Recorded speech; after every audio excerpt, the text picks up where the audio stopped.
Chapter 464. The vendetta within the royal family, the antagonism between family members, and the influence of Earth's movies and TV series made it easy for them to analyze some of the inside stories here.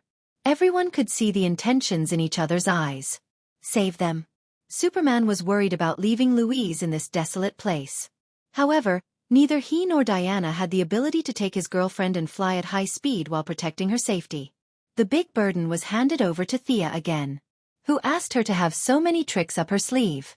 She conjured a plane and carried her straight into the distance. 1,500 kilometers passed in the blink of an eye for them. They arrived at the scene of the battle almost at the same time. They saw Princess Corleone, known as Spark, turning back to attack the enemy from time to time. Her palms would shoot out some kind of green energy shockwave, but she seemed to be injured. Her steps were messy, and it was difficult for her to aim. She was being pushed back by the enemy and was about to be defeated. The four idlers descended from the sky, which made them a little puzzled.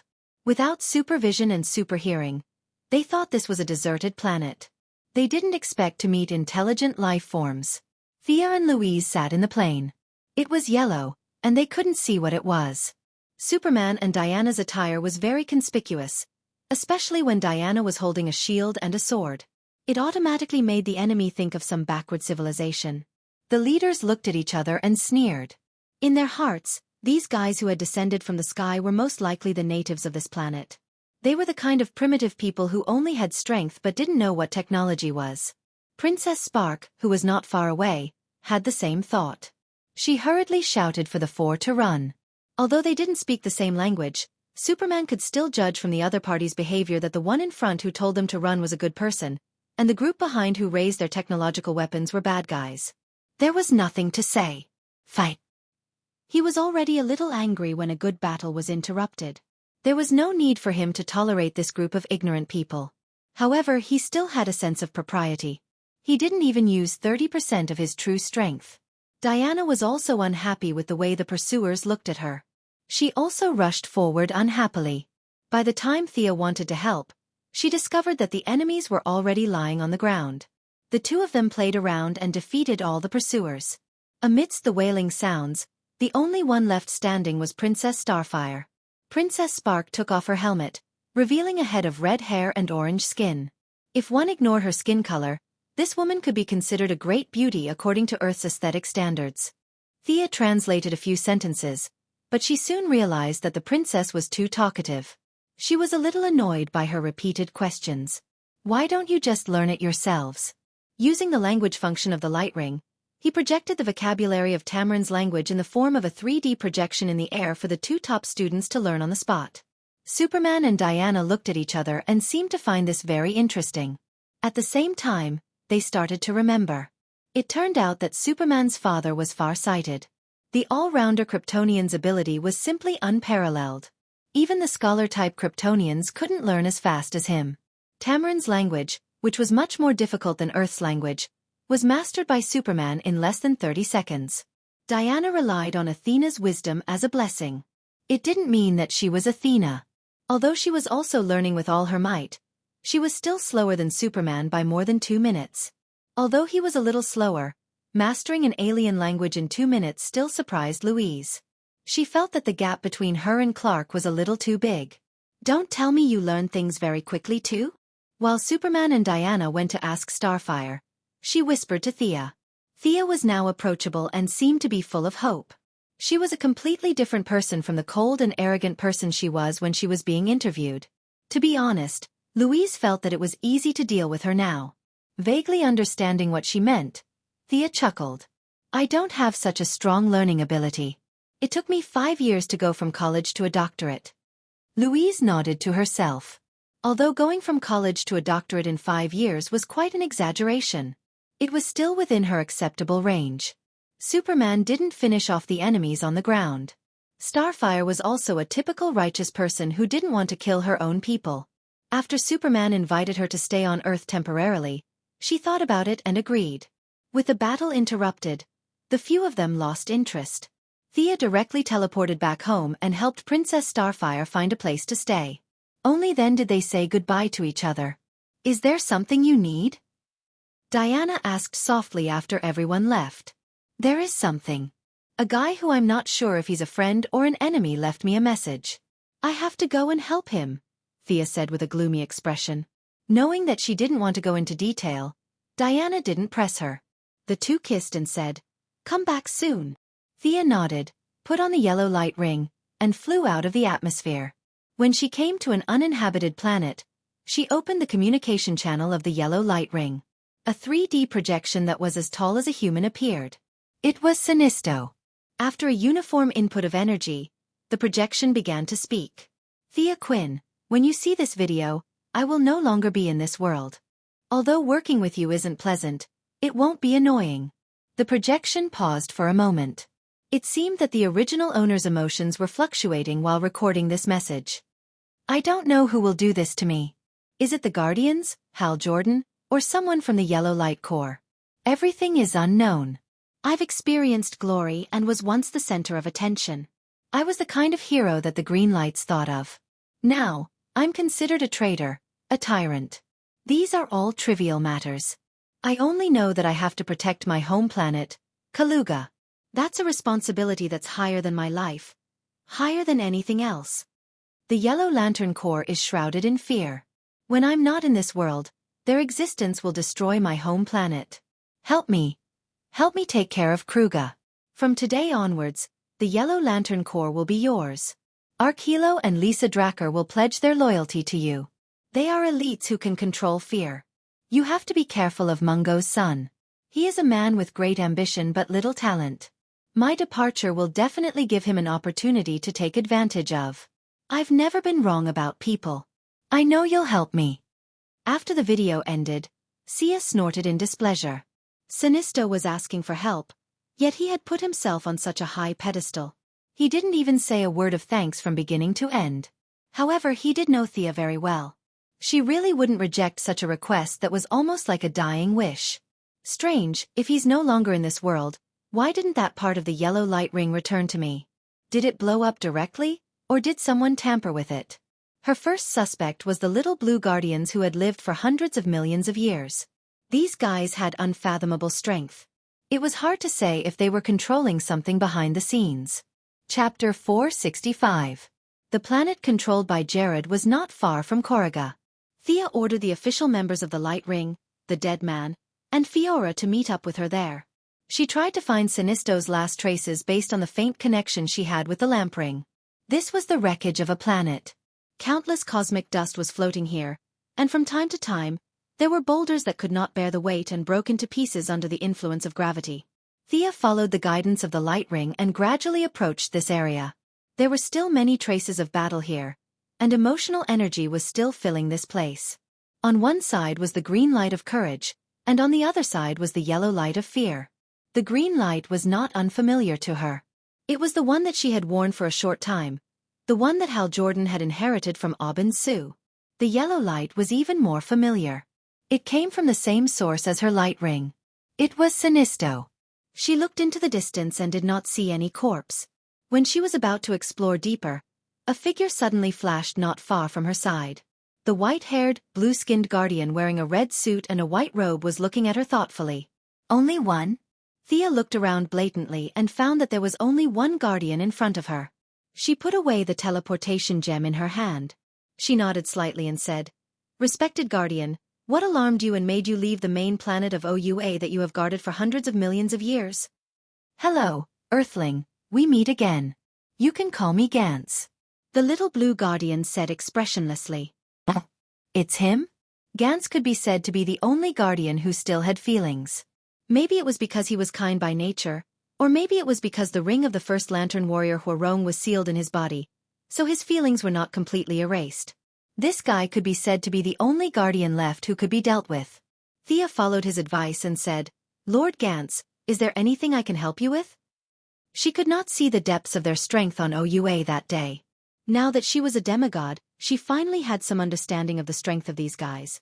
Strong. Really strong. She just used an imperceptible spirit power to sweep the edge of his body, and it was easily bounced off by an indescribable force. The guardian named Ganser looked at her blankly as if he didn't know. Thea gritted her teeth. No one she knew was as strong as him. Although in the original spacetime, Gonda boasted that Spectre was not as good as him and was pressed to the ground by Spectre 3 minutes later. His level was indeed higher than the current Thea. Thea felt that she had to at least become a new god or fuse with a parallax monster to be able to compete with him. Gonsei didn't mind her little tricks. Perhaps it was because of the billions of years that they had spent together, but there were too many people who wanted to test them. They were all immune to it. Do you think Sinisto did the right thing? He used his own order, his own understanding, to plunge the planet into a vortex of fear. Hal Jordan disagreed with his actions, and the two fought. You and Hal are both from Earth. What is your point of view? Thea really didn't think about this question. Half an hour ago, Kaluja's explosion had nothing to do with her. She was as busy as a spinning top every day. How could she have the time to think about it blindly? After thinking about it seriously, she had to admit that the various philosophical works on Earth were very rich. Predecessors had already come to a conclusion on this matter. She just had to modify it slightly and add in some of her own understanding to become a new theory. Sinisto used his own power to establish the order of the planet. He enforced the law and judged the people on the planet. He required everyone on the planet to live according to his plan. From birth to death. He arranged everything neatly. Earth has a special term for this kind of thing. It's called a utopia. It means a utopia that can't be done. No one on Earth does this. Without the intervention of supernatural forces, the ancient sages only tried this utopia in some small colonies. Reality told them that it doesn't work at all. Gonda was just listening in a daze. Now that she had caught his attention, the powerful guardian couldn't help but ask, why? Freedom. People don't have freedom, or the right to choose. They lose their life goals, expectations, and hope. Everyone falls into numbness and trifles, wasting their time doing nothing. Hope. Gonda muttered to himself. Thea's words were getting smoother and smoother. She didn't care if he was listening or not. She continued, the ancient sages of Earth gave up the utopian idea. We are walking on a free and unrestrained path. Let me give you a negative example. Krypton. You know about Krypton, right? Gonda nodded. He knew about such a famous planet. He also had a premonition of what Thea was going to say next. Krypton has the best genetic modification technology in the universe. They screen the babies at the embryonic stage and use a huge algorithm to calculate the future direction of the child. Before they are born, they have already determined their future direction. Every Kryptonian understands their mission when they can remember. Like a machine, they do their own things in a cycle. Their planet was eventually destroyed. Only one Kryptonian who gave birth naturally escaped. His parents gave him the right to choose. The glory of humanity is now sprinkled on Earth. This is the birth of a great soul. Gonda seemed to be thinking about the truth behind her words. Hope, is it? Hope can change life. Only hope can save them? He muttered to himself. Slowly, he seemed to understand some truth. There was a hint of emotion on his emotionless face. He stepped back emotionlessly and threw a residue wrapped in energy to Thea before disappearing. This is the remaining part of Sinisto's ring. I have collected it. You should be able to use its power. Sinisto was only banished to the anti-material world. Don't worry. According to the records of the Book of Ura, his story has not ended.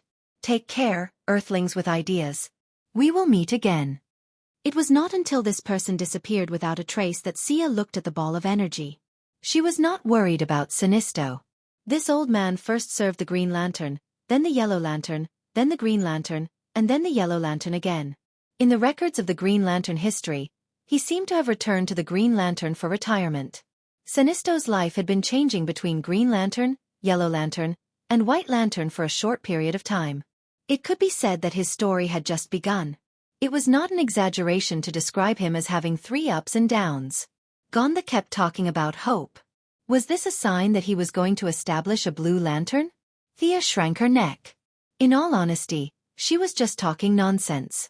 There was no special purpose. Chapter 466. The Guardians who had lived for hundreds of millions of years did not understand the thoughts of intelligent life, and forcibly used their way of thinking to interpret the world.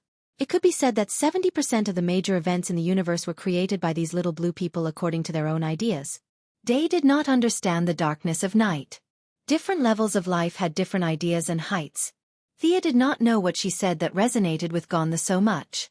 The timeline of this world was already very messy, And now with her messing things up, she did not know what would happen in the future. She would deal with the future in the future.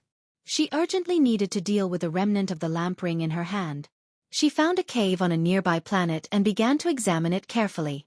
The more she looked, the more distressed she felt. Hal Jordan and Sinisto were both idiots. The energy impact of their love and hate had actually caused the lamp ring to explode. Thea let go of her lamp ring and began to use fear to communicate with the energy in the remnant. Now, her control over her mental strength had long surpassed that of these lanterns. They were all one-off businesses. Everyone's mental strength was what they were born with. Without training, it was as much as it should be. It would almost never grow after the day they were born. They themselves lacked mental power and relied on the so-called willpower to control emotions. Those with strong willpower like Hal Jordan could finish his apprenticeship in 3 days and beat his master to the anti-material world in 5 days. Other professions had a step-by-step process that was easy to learn but difficult to master. Lanterns did not need to accumulate experience at all. In fact, there was not much difference between a lifetime of work and 3 days of work. The difference was obvious at a glance. This was because they did not have the help of mental power and could only rely on their own willpower to withstand the emotional impact. Thea now felt that these little blue guardians were pretending. With just a little contact, Thea could tell that Gonda had cultivated mental power or some kind of higher internal power. They knew that mental power had a promoting effect on the lanterns, but they pretended not to know and watched the lanterns use their own will to break in with the world's will. The result was self-evident. Sinisto, Hal Jordan, and the other strong-willed men were driven to the brink of death by them. It was evident that they had killed them. However, it was understandable that Thea would also hold back when she did things, but she would not go overboard. It was not a matter of holding back, but at the very least, they would hold back 7 or 8 times. The communication between the ring and Residue was not smooth. The 2 rings had been separated for too long, and Residue did not agree with Thea very much. Now, it had to add an update. Unfortunately, Thea was not a regular lantern. She was not an ordinary person who could not do anything after taking off her ring. He directly incited the fire magic to smelt the remaining wills. If he was happy, they could obey him. If he was unhappy, they had to obey him. She might not be able to deal with Gancelli, but if Thea couldn't deal with this ring, then she would have wasted so many years of effort. She had even mixed a trace of power of will into it. The remnants of the lamp ring could no longer withstand it, and yellow particles kept flying into her lamp ring. The originally pale yellow lamp ring was gradually darkening. The weak resistance was suppressed by force, and the strong resistance was transformed by power of will. The speed of fusion was gradually increasing. Thea tried to imprint her spiritual imprint into the ring during the fusion period. The ring almost did not resist, and it acquiesced to her ownership. With this imprint, her control over the ring had deepened a bit. Even if Sinisto jumped out now and shouted himself hoarse, the ring would not listen to him. If you want the yellow ring, you have to remake it yourself. After 4 hours of hard work, all the residue was absorbed, and the color depth exceeded Sinisto's that day. The ring exuded a golden sun-like light, and Thea immediately closed her eyes to feel it. Materialization, protective shield, high-speed flight, wormhole, these basic functions were all there. Her original ring's functions of phase shift, space warp, teleportation, and Kryptonian recharge were all retained. Instilling fear, which originally occupied half of the abilities of both of them, was also completed. However, she could already use this ability with magic, so it was not very meaningful to her now.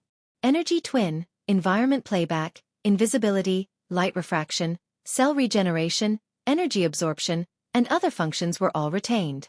The energy twin function was not explained clearly, so she tried it on the spot. The lamp ring would release an energy clone the size of a person at a designated location. When the energy clone was in existence, the body would remain still, while the energy clone could move at extremely high speed. After the emotional support was removed, the clone would return to the body, and all the knowledge it had learned would be transferred to the ring bearer. It seems to be a learning ability? Thea did not see how useful this clone was to her. It could not speak, and it was yellow all over. Anyone could tell that it was a fake person. The only advantage was that it could go to many dangerous places. The body stood outside, and the clone ignored all the traps and moved at high speed to start memorizing. After that, regardless of life or death, it would bring the knowledge to the body. It could be said that when the 2 rings were reunited, Many of the functions that she had envied were now useless. Thea was not very used to wearing it every time she used it. She could cast spells at will, and it was much more convenient and faster than the lamp ring. Sigh, I'm already so strong. Thinking back to the original experience, the lamp ring was like a step to the sky for ordinary people. But for her, it was just icing on the cake. The emotion amplification function of the lamp ring was still affected by the broken ring. Thea's original ring could amplify emotions by 150 times. Now that the two rings were reunited, the amplification did not exceed 240 times, which was 30% less than she expected. Calculating the time, most of the dead people had already arrived. Thea did not waste any time and tried the wormhole of the new ring. It was faster and more stable, and the speed of flying at full speed could exceed the speed of light. The first yellow ring in the world was indeed worthy of its reputation. This kind of power and speed was really intoxicating. Thea could not fly so fast by herself, and she was only the first yellow ring. Just like Lantern number 1, regardless of whether it was the Rainbow Lantern or not, he directly obtained the first lantern ring in the universe that gathered all the primitive emotions in the universe. His power was instantly raised to the peak of the true god, and he could easily change history and reality. It could be seen that the impact of emotional energy on one's will was simply crushing. Thea did not want to be a slave to emotions, but she did not give up eating for fear of choking. The lamp ring was just a tool to her. If it was not for the fact that she automatically changed into the tights every time she wore it, she might have been able to use it a few more times. Now it was dispensable. When she arrived at Gruder's planet, the 3 official members of the Yellow Lantern Corps, Deadman, Fiora, and Gruder, were waiting for her. Sia briefly explained the situation. Taking into account that Sinisto had recruited a large number of soldiers in order to fight against the Green Lanterns of the 3,600 sectors in the later stages of the war, the current Yellow Lantern Corps of Korriga had at least 1,000 people. More than 1,000 temporary workers who had not been confirmed by the Book of Parallax. Chapter 467. 1 man against 1,000 men sounded very majestic, and the visual impact was very strong. However, it was best not to use it if the difference in strength was not as great as the difference between heaven and earth. There were countless strong people in history, such as Darkseid and Thanos. They were all arrogant and brave, but they were all pushed down by the righteous side and rubbed against the ground. Although Thea did not think much of the Yellow Lantern soldiers, she might not be able to win against hundreds and thousands of them. Unity is strength. This was applicable in 99% of situations. It was unrealistic to attack by force. Kruga's civilization level was not low. Even if it was not comparable to Krypton, which was a level 8 civilization, it was at least level 6.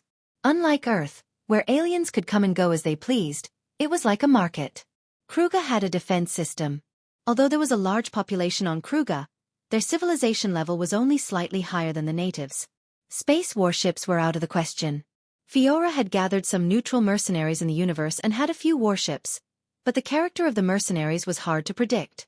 They could be used in a favorable battle, but with such a large number of enemies, it was possible that they would defect to the enemy directly. The enemy had more people, and their defense system was intact. They had fewer people, and they had to attack. There was only one choice in front of Sia, and that was to organize a small team to carry out a surprise attack, as had been done countless times in movies. She instructed Fiora to get the few people on Earth. They could not fight in space, but their fighting ability on the ground was off the charts.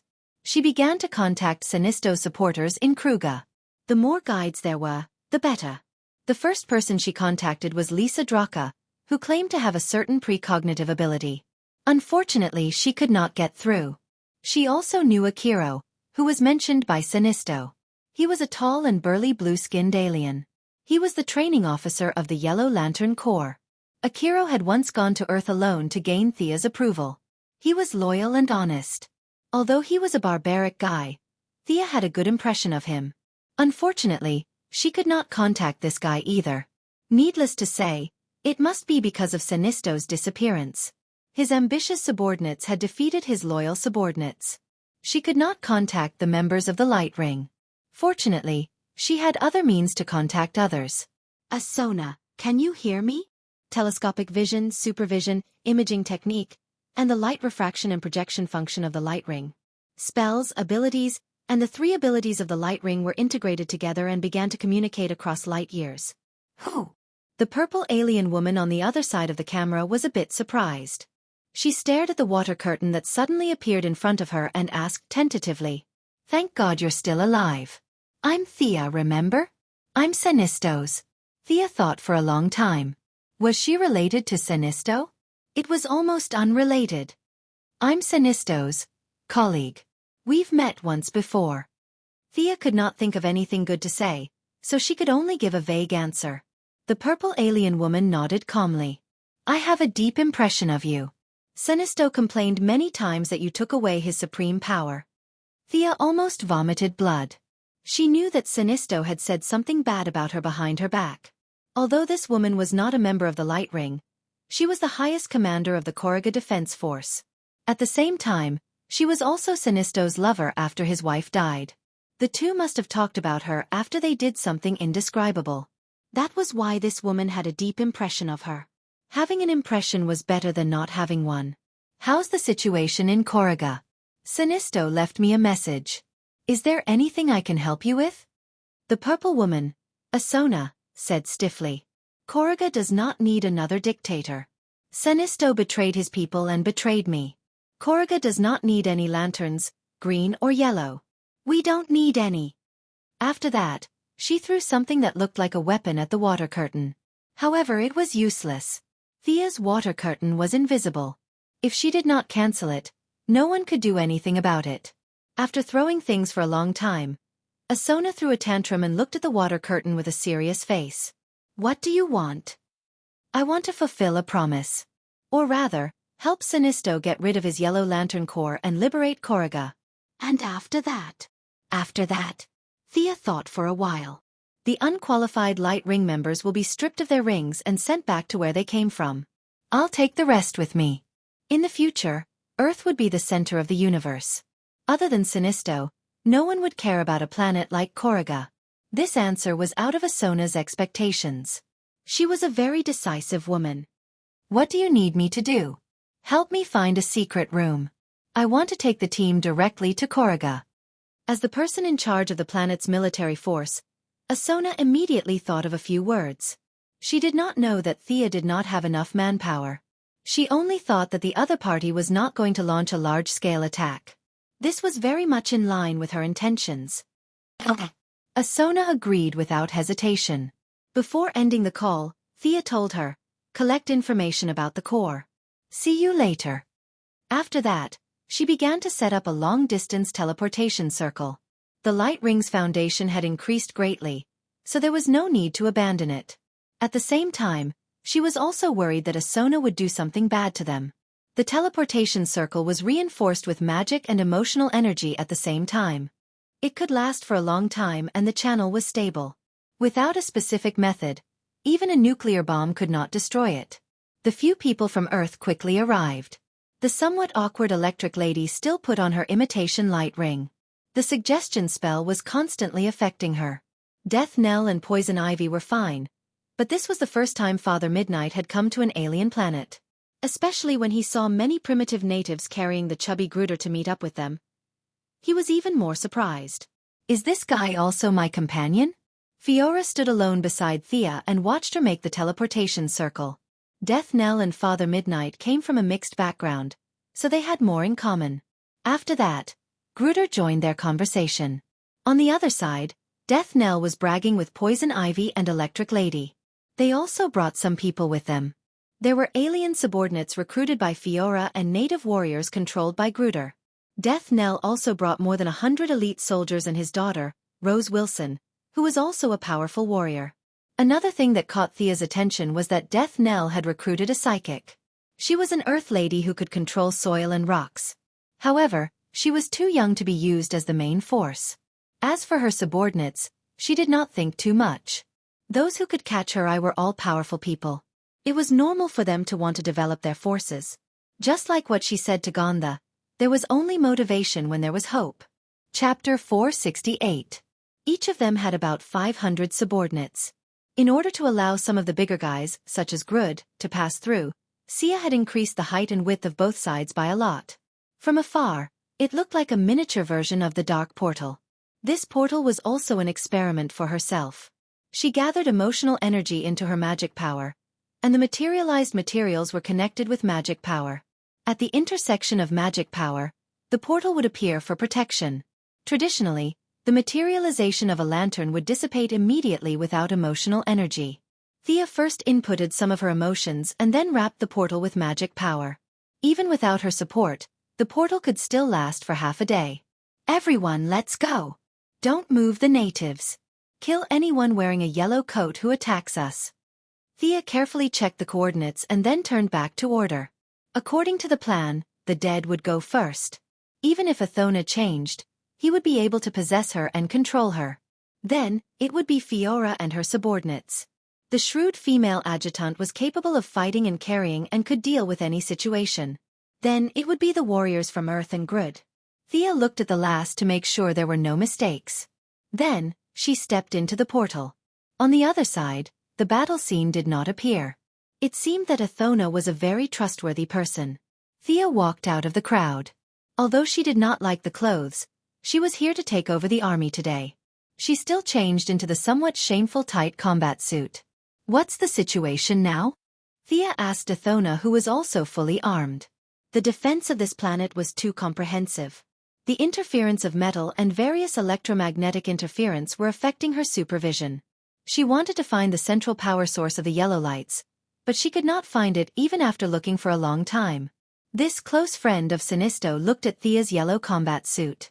Her pupils shrank a little, but she quickly got rid of the unnecessary emotions and said loudly, "Come to our headquarters. Those yellow lantern villains are destroying our city everywhere." With Death Knell and Fiora, two experienced veterans, Sia arrived at the frontline command of the Koruga Resistance Army. It could be seen that Sinisto was not unprepared for the possibility of a rebellion. He had equipped some of his compatriots with weapons that could counter the hard light of the lantern rings. However, Koruga had been peaceful for too long, and many of the yellow lanterns were notorious bandits. The rebellion army lost 15 cities in an extremely short period of time, and a large number of elites died in the first wave. If Thea had not intervened in time, it would have only been a matter of time before they were exterminated and enslaved. Do you know what a central energy source is? Thea was worried that she might not be able to express herself clearly, so she showed her a portable lamp with a charging ring in her water mirror. It's something 100 times bigger than this. Have you seen it before? Do you know where it is? Asona had indeed seen it before. After all, it was impossible for a lantern that was several hundred meters tall and completely golden in color to go unnoticed. Sisinisto might be able to hide it, but such a large item had very high requirements for a place to hide it. I've seen it before. I think it's in the depths of Sitaru City. Sinisto had hollowed out 20 kilometers underground and placed a lot of things there. Asona recalled. What are you going to do? My ring can control the central energy source. It will take back all the energy in the ring. When dealing with some unarmed alien criminals, I'm sure the resistance army will be enough to deal with them, right? If the ring loses its power, then what about you? Asona's meaning was self-evident. Thea smiled brightly. Even Asona, who was also a woman, was a little dazed. Haha, to the Sinisto army the ring is everything. But to me and my men, it's just one of the means. We have crossed the distant sea of stars, traveled through time and space, and witnessed the rise and fall of civilizations. The power of a mere lantern ring is too insignificant for us. Haha. Asona did not understand. Thea was bragging without paying taxes. She had bragged so much that if one did not look at her, they would have thought that she was the heavenly father of the new creator planet. Asona's eyes were filled with stars. She did not believe it, but the previous conversation and teleportation made her realize that the woman in front of her had an ability that Sinisto did not have. She no longer bothered about the lantern ring and explained to them in detail what they needed to pay attention to in Sitara City. Half an hour later, the assault team led by Thea had arrived at the outskirts of the city. There were all kinds of detection equipment in front. She did not dare to charge in with her invisibility spell. The invisibility spell of more than 500 people required a lot of magic power. Thea planned to split a portion of them into a feint attack while the rest attacked the city. Death Knell stopped her and gestured for the Earthen Girl to come forward. The Earthen Girl, who was only 8 or 9 years old, was now being dragged to an alien planet to fight. Most girls would have fainted from fear, but this girl was quite strong. When she saw Death Knell looking at her, she nervously pressed her hands on the ground. Rumble. A very dull sound was heard. She controlled the soil and kept flipping it up. The solid ground seemed to be playing a game with her. Several tons of soil and stones flew out automatically. What appeared in front of them was a deep pit that was 17 or 18 meters deep and 10 meters wide. Yeah, not bad. Thea had not absorbed Gaia's divinity yet. She could only cast a few simple earth attribute spells. She could dig a hole to bury someone in her daily life. This kind of large-scale movement of the earth veins was a bit like earthquake, collapse, and silence. She could not cast it as easily as the earthen girl.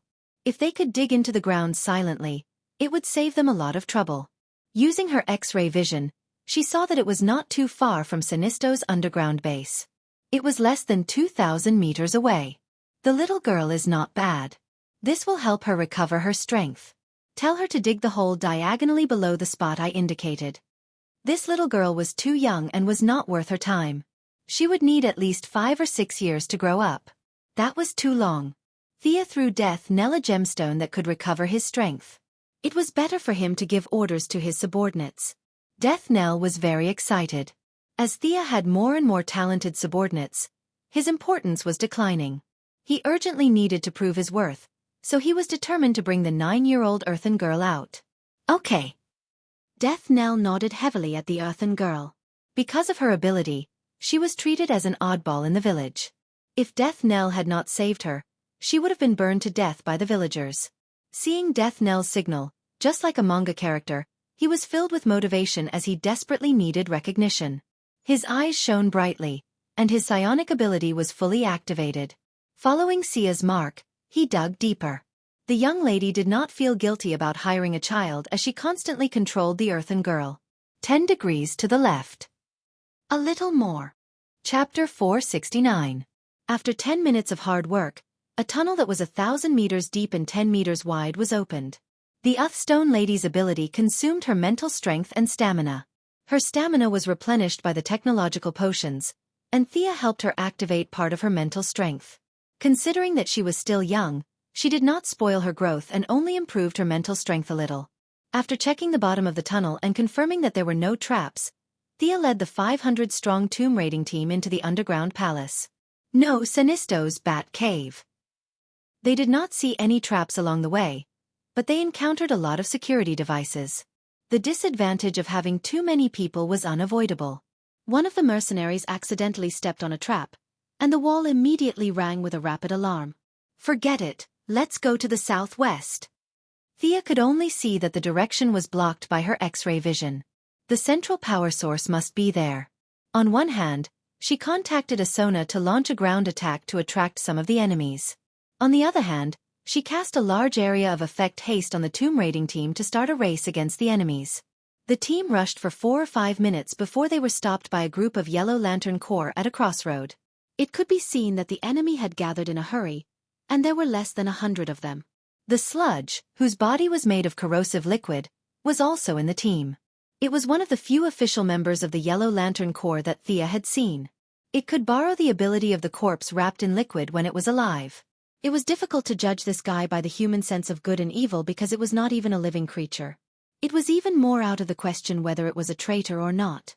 This guy probably did not even have the concept of betrayal. This area had a lot of visual interference, and Thea did not see the Yellow Lantern Corps' deadliest killer, a supervirus that could only be seen through a microscope. They might have a miniature enemy. Let your plants start searching. Thea turned to Poison Ivy. Plants had different sensory systems from living creatures, and they were best at searching for enemies like microbes. Some plants could also release interferons, which were fatal to viruses. The enemy group was in chaos, and a burly alien with a yellow face and a height of 5 meters stood out. Master of the Book of Parallax, are you here to congratulate me on conquering Kaluga and becoming the leader of the Corps? The alien's orange eyes automatically looked at Thea. Who are you? Sia pretended to be confused. She recognized this burly guy at a glance. Little Mungo or Mungo II. His father, Old Mungo, had attacked Seaside City on Earth in Sia's memory. But in this space-time, Old Mungo had led the so-called army that had conquered the entire universe to attack the main planet of Ura. She didn't know if he was crazy or he didn't take medicine. Gonda could not defeat the Spectre in a one-on-one fight, but this did not mean that the Guardian Blue Men were weak. It was just that the Spectre, the vengeful spirit of God, was too strong. Furthermore, there was not just Gondy on the main planet of Ura. There were 6 other Guardian Blue men with the same combat strength. In addition, there were 7,200 official Green Lanterns, a considerable number of reserves, and a small number of elite Supreme Green Lanterns with modified bodies. Facing such a powerful force, Mungo, who was full of confidence, crashed into it head-on. This wasn't the Green Lantern Corps that Hal Jordan had led after the Lights Out incident, and there were only a few of them. What greeted him was the Green Lantern Corps at their peak. A green sea that covered the entire planet of Ura crushed his invincible army into dust. Similarly, his body, which had been tempered thousands of times to the point of being able to attack Superman, was shattered into pieces.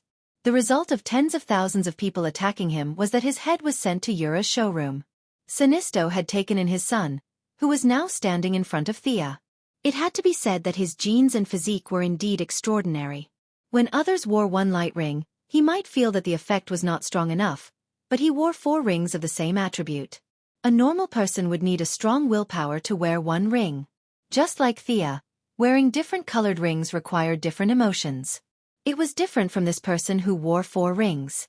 Sinisto and Hal Jordan were both strong-willed people. When had anyone ever seen them wear 2 rings of the same color? There was no need for this at all. The amount of emotion output per unit of time was fixed for everyone. The advantage of wearing 4 rings of the same color was probably just to maintain the firepower. When one light ring's energy was depleted, the next one would be replaced. Or one light ring could be used to attack while the other one was used to defend. At least, Thea could only think of these functions. There were some advantages, but the disadvantages were huge. The emotional consumption of the ring bearer was also doubled, so it was not universal. In Thea's opinion, Mungo II was a little neglectful. The strong body and mental strength he had inherited from his father had been used on the light ring. The original Spacetime was also a traitor, and he was killed by Sinisto, who had tampered with the light ring. Thea did not have such means now, but in her opinion, it would not take too much effort to deal with this guy who had abandoned his family's secret arts and switched to playing with rings. His father could fight Superman head-on, so his body's genes should be very strong. In a while, she would have to control the intensity of her attacks. It would be best to preserve the body for reference. Mungo II did not know that his background had been exposed. Thea was going to take his body back for research. As if he was about to quarrel with someone, he shouted anxiously, "I am Mungo, the ruler of Korriga, the emperor of the universe tomorrow." Thea sneered. Her laughter was a little harsh. Mungo, whose self-esteem was severely hurt, stretched out his waxy left hand, and a hammer made of fear energy smashed towards Thea. Interesting. His opponent wasn't brainless. His attack was still worth watching. 4 layers. Thea glanced at it and saw that this manifestation was a little confusing. It looked very ordinary from the outside, but it was actually a set of 4 manifestations. The emotional manifestation of the temporary light ring was too weak, and Mungo could not work on quality. He could only pursue quantity. However, this was meaningless in the face of absolute power. Fiora stood beside Thea and saw the huge hammer coming towards her. Her expression did not change, and she smashed the manifestation with one hand. The 3rd, 4th, and 5th layers did not mean much to her. Her move shocked the yellow lanterns on the other side. She did not rely on any emotional energy, nor did she rely on any technological equipment. With just a casual punch, she shattered Mungo's attack, which they thought was invincible. The yellow lanterns, who were all villains, could not help but feel their momentum stagnate. Thea's side had more people than them to begin with. With this, the yellow lanterns were even more vulnerable. Leave the big guy's body intact. Kill the rest, Thea said lightly. As soon as she finished speaking, the electric lady, whose temperament had changed drastically and who had a tendency to be violent, rushed out first. This underground base had a lot of electrical equipment. She rushed directly into the midst of the enemies, and a silver-white electric current began to wreak havoc in the crowd. Chapter 470. Poison Ivy had planted a large number of plants on the battlefield while they were talking. Now, under her control, the plants broke through the ground. The yellow lanterns were used to fighting in the real world, so they were caught off guard by the plants and the electric lady. Some of them were electrocuted, some had their bodies corroded by the mucus from the acidic plants, some were swallowed whole by the man-eating plants, and some had their hands and feet entangled by the vines. There were all kinds of situations. Death Knell was not to be outdone. He dodged the yellow lights and charged in from the side. In his left hand was a titanium alloy sword, and in his right hand was an acid attribute magic sword that he had obtained from the Church of the Cold Flame. Many of the aliens looked very abstract, and he did not care what the enemies looked like. He just slashed at their necks, wrists, and ankles. His physical fitness had long surpassed the limits of the human body. Coupled with his strange footwork and proficient martial arts, many yellow lanterns were cut down by him like a whirlwind just as they realized that there was someone around them. Midnight Daddy cast 2 group spells. His magic was not as strong as Thea's, so the effect was barely satisfactory. Suddenly, he saw a sludge that looked like a sludge monster trying to run away. There was a corpse hidden in its outer membrane, but Midnight didn't care. The corpse looked like an alien, and it had nothing to do with his ancestral spirits on Earth. He chanted a spell and forcefully controlled it. Not to mention, the ancestral spirit of Earth was quite powerful. It used magic to communicate with the corpse, and under the influence of its psychic ability, the corpse extended a bone claw from the body of the sludge. The sludge that was running away was severely injured, and a large amount of liquid in its body flowed out from the wound. Midnight Daddy followed up with another attack. He put his palms together and caused the corpse to explode inside the sludge. This official member that was personally recruited by Senisto and registered by Thea exploded into a puddle of acid. Its weak cell walls could no longer sustain the loss of energy in its body. It fell to the ground and did not move anymore. Thea took out the parallax book. Following the death of the sludge, as an official member, there was a record of its life in the book. Its life history slowly emerged with its death. This thing was originally born on a barren planet. In an accident, an unlucky interstellar traveler spaceship crashed on this planet, and its corpse coincidentally fell into its body. Only then did it slowly gain self-awareness. Even with the parallax book, it was difficult to determine whether the consciousness in the sludge was the consciousness of the unlucky interstellar traveler or the remnant consciousness of the barren planet. However, its corpse was also very valuable for research. Thea first used her ring's high authority and magic power to stop Huang Ring from looking for a new ring-bearer. She had no choice but to do so. If she killed one, Huang Ring would find another. That would be an endless cycle. Fortunately, there were only a few official rings, and the rest of the temporary rings did not have the ability to find new ring-bearers. Thea had just wrapped up the corpse of the sludge when she saw another ring fly into the air. Who died? She looked to see if it was someone from her side, but the ring did fly out from the battlefield. There was only one truth. The member of the Ring of Lanterns that could only be seen with a microscope, the deadly virus Dispulus, was dead. A virus that had evolved to such a degree of self-awareness should have a lot of research value. Unfortunately, this thing was too small.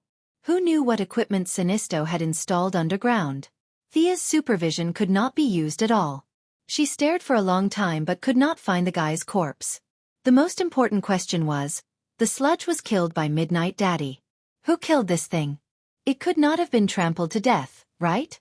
Thea used part of her magic power to control the Ring of Lanterns that was about to fly away. She looked at the records in the parallax book. It was indeed dead. Thea asked her friends, but no one knew how this thing died.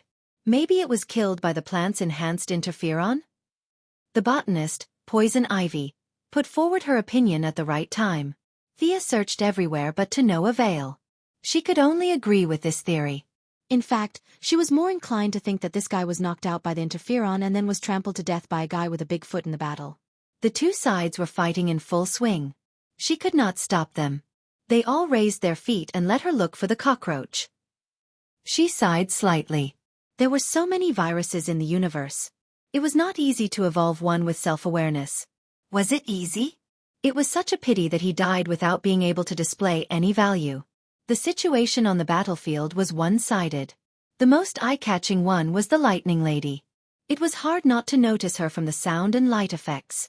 Silver-white electric current was constantly being thrown out by her. She used to be a live streamer and had very few fights. She also wanted to throw some lightning bolts coolly, but her accuracy was worrying. She also had problems controlling her power. She was clearly aiming at the enemy in front of her. The enemy had also conjured a shield. She did not expect that she would swing her hand and hit the face of the enemy next to her. The Yellow Lanterns did not know that her accuracy was poor and thought that this was her fighting style. A group of people came over to besiege her. The Lightning Lady was least afraid of being besieged. Coupled with the fact that she could not control the electric current, her AoE damage could be said to be #1 on the scene. Coupled with the fact that she would occasionally flash out of the encirclement and run from one group to another to release electric current, the Yellow Lanterns were beaten to a pulp. Not everyone could be like Sinisto and Thea, who could create a giant to protect their entire body. Most people could only conjure a part of their body armor. Everyone was suffering from the electric current. Unless they were a special life form, there were not many who were immune to electric shocks. I can't fight like this. Originally, when he saw that Thea did not make a move, and the seemingly fierce Fiora did not join the battle, Mungo too, who considered himself the emperor of the universe, also stood still. Now, he felt that he had to make a move. Although it was a little embarrassing, he was still prepared to get rid of the Lightning Lady who was the biggest threat to his side. He took a step forward and was instantly stunned. He could only feel that something was squeezing into his body, and at the same time, it was as if a giant hammer was hammering his head. He did not know that this was the cooperation of the dead man and Grodd. One was drilling into his body, while the other was forcefully controlling him. His willpower had already been worn down by the 4 lantern rings. Now that he encountered the skills of these 2 hooligans, he kept losing ground in his spiritual world. The control of his whole body had already been squeezed out by 1/3. It would be strange if he could still move. Seeing that the generals were fighting beautifully, the morale of the soldiers on Thea's side was greatly boosted. Death Knell's daughter was particularly eye-catching. Her fighting style was very similar to her father's. Her double swords flew up and down. Her strength, speed, and skills were not inferior to Thea's in the past. The natives brought by Grodd were also quite brave. Every day, they carried this several tons of gorilla and ran around the mountain. A few of them had really trained their strength. The javelins that were as thick as an arm were thrown by them, leaving after images. The throwing objects of the leader of the strong men could even shatter the shield. Chapter 471. Mungo too was dragged into the spiritual world by Grudra and Dead Man to play tug-of-war. Sludge and Supervirus were directly destroyed, and the remaining Yellow Lanterns died one after another. If it weren't for the constant return of the Lantern Ring members from the battlefield on the ground, they would have collapsed long ago. However, they had no coordination ability and no command system. There were too many loopholes in their fighting style. Facing Thea, who had the upper hand, they were beaten to a pulp. 1 after another, 2 after another, 3 after another. It seemed that they were still persevering, but the number of people who supported Mungo was rapidly decreasing. Many people had begun to think of a way out. Seeing that the situation was good, Fiora, the adjutant, as the highest combat power second only to Thea, personally came out. On the battlefield, enemies and allies were mixed, and powerful moves were not suitable to be used. This was a little restrictive for Superman Supergirl, who could punch a hole in the ground and break a mountain with a kick, but Fiora didn't have this problem. Her combat skills were already very delicate. The Kryptonian combat skills she used back then were no longer suitable for her body that had skyrocketed. However, she still had her combat experience. If Superman was like a farmer with infinite strength, then Fiora was like a thief with full strength. Her figure was extremely fast as she weaved in and out of the crowd. None of her attacks were a match for her. These ordinary materializations were completely defenseless against her. After killing more than 10 people in an instant, she walked to the side of the dazed Mungo too. She signaled to Dead Man and Grudra in the distance, and the 2 people, orangutans, withdrew the control at the same time. Mungo was dizzy and didn't understand what was going on. He saw Fiora grabbing the top of his head with one hand and his chin with the other. With a crisp crack, the giant's neck was directly broken by her. His tenacious vitality prevented him from dying immediately. His lips moved slightly as if he wanted to say something, but unfortunately, his vocal trachea was destroyed. He tried for a long time but couldn't say a word. The lantern ring on his hand was still shining, as if he wanted to do something. However, the loss of vitality also took away his willpower. His vision became more and more blurred, and he vaguely saw himself becoming the emperor of the universe. In the end, he completely died in his imagination. If it was a fair fight, Mungo too wouldn't lose to Fiora by much. However, the reality was just that helpless. The 2 gangsters had forcefully controlled him, and he didn't even have the chance to reveal a single bit of his strength before he was directly killed. Thea was very satisfied with the cooperation of her subordinates. They skillfully defeated the boss on the other side, and she didn't even need to do anything. This man is a warrior. He deserves a proper burial. Thea put Mungo's body away after she finished speaking. It was definitely inappropriate to talk about dissecting the enemy in front of her subordinates, so she told a little white lie. When the remaining Yellow Lanterns saw that their new leader was dead, they no longer had the will to fight. Some of them quickly summoned their aircraft and fled in all directions. Some of them even surrendered and waited to be taken in. Thea was not obsessed with moral cleanliness. She had a lot of bad people under her command. Regardless of whether they were good or bad, she would take them all in and screen them out later. She didn't send anyone to chase after them. As long as she took control of the central power source and took back all the energy from the light rings, these people would be in for a good show. The lucky ones might fall directly from the sky, the weak ones would fall to their deaths on the spot, and the strong ones would fall to their deaths. The unlucky ones would fly out of the planet into space, and their rings would suddenly lose power. Those who didn't have the ability to survive in space could only wait for death. As for those who ran the fastest and had the worst luck, it was possible that their rings would lose power as soon as they entered the wormhole. Thea really didn't know what kind of horrible things would happen to them. The resistance forces were scattered. Under the guidance of a few people who led the way, the large group entered the passage without any obstructions. After walking for a short distance, Thea saw the incomparably huge central power source of the Yellow Lanterns. It was the same shape as the usual charging lanterns, but it was 100 times bigger. How uncreative! She looked around the huge power source and was a little dissatisfied. Back then, Sinisto had spent a lot of effort to accumulate that small ball of yellow energy to such a large size. However, this shape was a little speechless. The central power source of the Green Lanterns on Ura's main planet also looked like this. However, this was mainly because the little blue people didn't have any artistic cells. After billions of years, their brains had become rigid. You, Sinisto, can't be that unimaginative, right? It was exactly the same except for the color. From this, one could see how deeply the Green Lanterns influenced Sinisto. You're here. Why is it you? Thea separated a bit of her mental power into the central power source and accidentally bumped into the creature inside. The Parallax Demon's main body was sleeping inside. He didn't expect to meet Thea, who wasn't afraid of him. Thea also didn't expect this guy to be hiding in the central power source. The Parallax Demon didn't have any good way to deal with this human who had feelings of fear but wasn't afraid of him. The Parallax Demon was afraid of the existence that she was afraid of. The Parallax Demon didn't dare to conjure the images of those powerful unknown existences to scare Thea.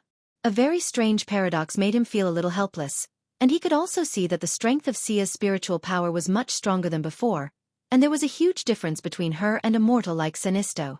He asked casually if he wanted to possess her or if he wanted to have a strong power. You don't want either? Fine, I'll go back to sleep. You go do your thing. Thea didn't care about this kind of external fake power at all. The Parallax Demon also looked uninterested. After a simple routine, the Parallax Demon fell into a deep sleep. Retract all the energy in the light rings, Thea ordered decisively. The golden central power source received the highest order and began to roar silently.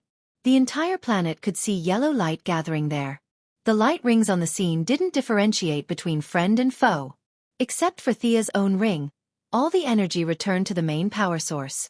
Even in the distant outer space, accompanied by all kinds of unbelievable screams, yellow energy flew out of the light rings and gathered at Kaluga. Asona, how are you guys doing outside? We won. We won. It could be heard that the commander on the other side was so excited that he had forgotten his surname as he spoke incoherently. The rest of the battle was nothing to write home about. The tens of thousands of Kaluga resistance army fought against more than 1,000 unarmed aliens. It was a massacre. When there were only about 300 people left, Thea and Asona signed a new agreement. Both sides officially stopped fighting, and the defense of Kaluga was finally over. Asona needed to reclaim their cities. 15 cities were lost. 6 of them were in ruins. Countless lives were lost, and the loss of all kinds of resources was astronomical. Asona was busy, and so was Thea. She had to accept the current members and identify the good and the bad. Some of the rings were confiscated and sent back to their original planets. Chapter 472. She did not care if the ex-Yellow Lamp members would return home and continue to wreak havoc. Lisa Draka, Aquilo and the other loyal followers of Sinisto were also rescued by them. Aquilo immediately pledged his loyalty to Thea. Thea recognized his ability to train new recruits. This guy was vulgar and rude, focused on strength, and had a fierce face. He was an expert at training new recruits. Karu Hill, compared to Lisa Draka who was a little neurotic, was a rare girl among the members of the Ring of Lights. After hesitating for a while, she also chose to pledge her loyalty. It was fine if she did not speak. From afar, she looked like a beautiful woman. However, when she opened her mouth was full of sharp teeth. She did not even need makeup to act in horror movies. Some beast souls lingered around her body from time to time.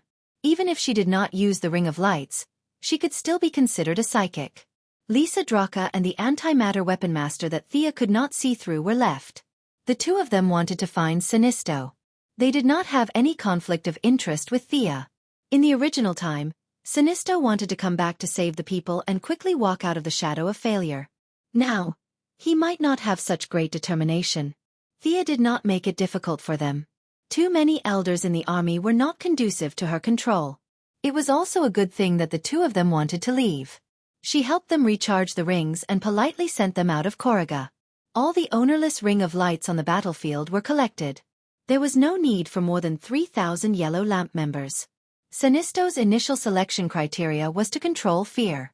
Later on it became to create fear. Perhaps it was the pressure of the Green Lantern, or perhaps it was his own mentality that caused him to forget his original intention.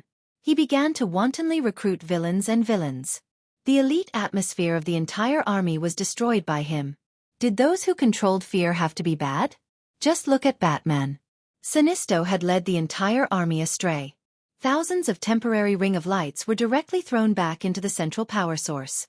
The return of energy made the Parallax Demon very excited. Such a beautiful environment made it have the urge to sleep for another 500 years. After removing the impurities and preserving the essence, the sea of Ring of Lights turned back into energy. Thea cut a part of it and distributed it to her subordinates. Deadman. Both Groot and Fiora's rings had been upgraded to the so-called elite level, which was about the same as Hal Jordan's ring. Death Knell and the other Earth companions each received an official lantern ring. The one who was the best at conjuring was Midnight Daddy. He was a magic-type character with high intelligence and was very talented at conjuring things. He directly conjured a creature that looked like it was made up of various animals and looked very much like an evil god. The Poison Vine Lady and the Lightning Lady lacked imagination, and the use of the light ring was more for them to wander around. Death Knell's materialization was similar to Hal Jordan's. They were all machine guns, rockets, planes, tanks and so on. Their original imitation lantern rings did not conflict with the official lantern rings. Perhaps it was because she and Diana had magically modified them that the lantern rings did not recognize them as their own kind. The group rested in Koruga for 3 days. Including those who did not participate in the robbery and those who were loyal to Sinisto, as well as those who were originally from the battlefield, the remaining 1,000 or so in the army were reduced to 300 by her. A large number of unrelated people were thrown out of the army by her to stay where they were. Although the number of people was reduced by nearly 70%, they were more united and registered one by one. The scene of the entire army being temporary workers was gone forever. With a close connection between each other and the energy restriction of the lantern ring being lifted, it could be said that the combat power of the new Yellow Lantern ring was not reduced by much. The reorganized Yellow Lantern Corps began to withdraw from Koruga. Koruga belonged to Sector 1417 of the Green Lantern Ring. With the death of Sinisto, the new Green Lantern Ring would soon take office. Thea was not ready to fight against the main planet of OUA, so the right thing to do was to lead the team and leave. She said goodbye to Asona. Seeing that she was very cooperative, Thea left her a communicator so that she could contact her if she had any trouble in the future. Death Knell and Grud's men chose to return to their original planets. Thea began to consider the new base of the Yellow Lantern Corps. It was definitely not suitable to bring them all to Earth. Many people here were wild and difficult to tame, and there was no way to control them on Earth. The only way was to make use of their strengths and gain benefits for herself. What could these people do? They were all big and burly, and there was no way they could help the old and the young. It was even more impossible for a group of people who only had muscles for brains to do some technical research. Referring to the red light and orange light conventions, it was a good idea to find an area and dominate it. There were not many places in the universe that the Guardians could not control, but at least there were a few. Thea did not go to those remote star regions. It was not in her interest. Her plan for the future of the Yellow Lantern Corps was to be mercenaries and collect protection fees. She could find neutral locations to collect protection fees and take on missions on a daily basis. She could train her troops and earn money, so why not? Of course, she had to be careful when choosing this target. For example, in a place like Apocalypse Star, where the people were simple and honest, even with the Motherbox technology, Thea did not have the guts to collect protection fees. The target she chose was a trading company called Ibn. This was the closest translation from Earth's language. In fact, Ibn was an interstellar alliance that focused on trade, not a shell company that could kill 3 managers with a brick. They were located in Sector 0571, and the information recorded in the light ring was Oasis Bay Starport, which belonged to Ibn Trading Company. It's really big. Fiora, who had seen a lot, could not help but exclaim. Yes, it's a good place. Thea also felt that the flying object that was slowly moving in space was too magnificent. They had modified the entire planet and used the planet's core as the power source of the spacecraft, turning the entire planet into a super-sized space battleship. The central area was the original planet, about 20,000 kilometers in diameter. Countless city buildings stood on the planet's surface, and there were various kinds of aliens on the ground shuttling back and forth. As the name suggested, the port was for ships to dock. However, they did not dock ships, but spaceships of various civilizations. There were parking aprons tens of thousands of kilometers around the planet, and all kinds of weapons that Thea did not recognize were densely packed as far as the eye could see. This was the crystallization of technological weapons. It was impossible to deal with without a large-scale invasion. Fiora and the other Kryptonians had always been taking whatever they saw. Seeing that Thea was a little tempted, she asked softly, "Are you interested in this place?" Thea did not answer directly. "Let's go down and take a look first."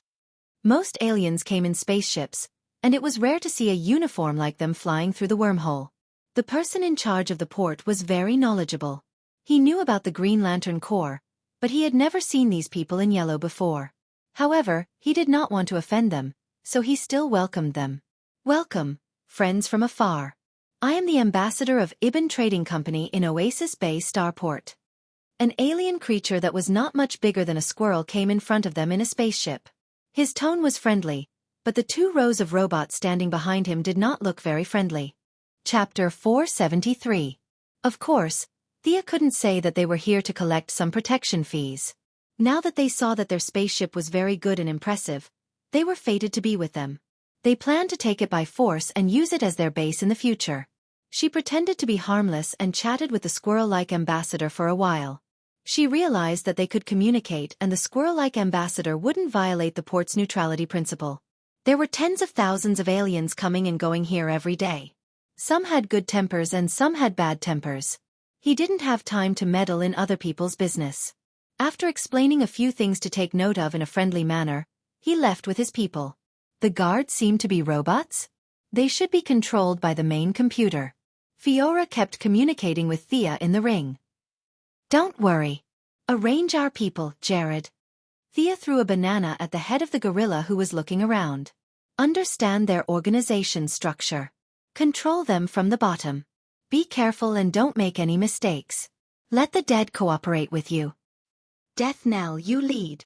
Sia sized up Poison Vine Lady, Daddy Midnight, and Lightning Lady. These 3 people's combat power would be affected in the space environment, especially Poison Vine Lady. After leaving the plant and walking in space, she was already sweating profusely. "You take Electric Lady and the Yellow Lantern Corps to develop your connections here. Poison Ivy and I will return to Earth. Midnight. I want to take a look here and continue my old profession. I opened a small bar to inquire about news from both the black and white sides. Also, I can find a lot of magic equipment here." Old Man Midnight spoke first. The corpses that had exploded in the mud were pieced together by him. This unknown voodoo sorcerer insisted that the alien corpses could respond to his psychic arts and were of great research value. Thea thought for a while. It was not impossible. Now that her subordinates had the yellow lantern rings, it would be easy for them to return to Earth. Earth's magic world had regressed by 30 years because of her. It was useless to leave Midnight on Earth. "Okay, We have a lot of universal currency in our hands. We can take the money from Fiora to buy land and various facilities. No matter if it was General Zod or Sinisto, they were both rich people. Thea had ransacked their collections. Even by the standards of the universe, she was not poor.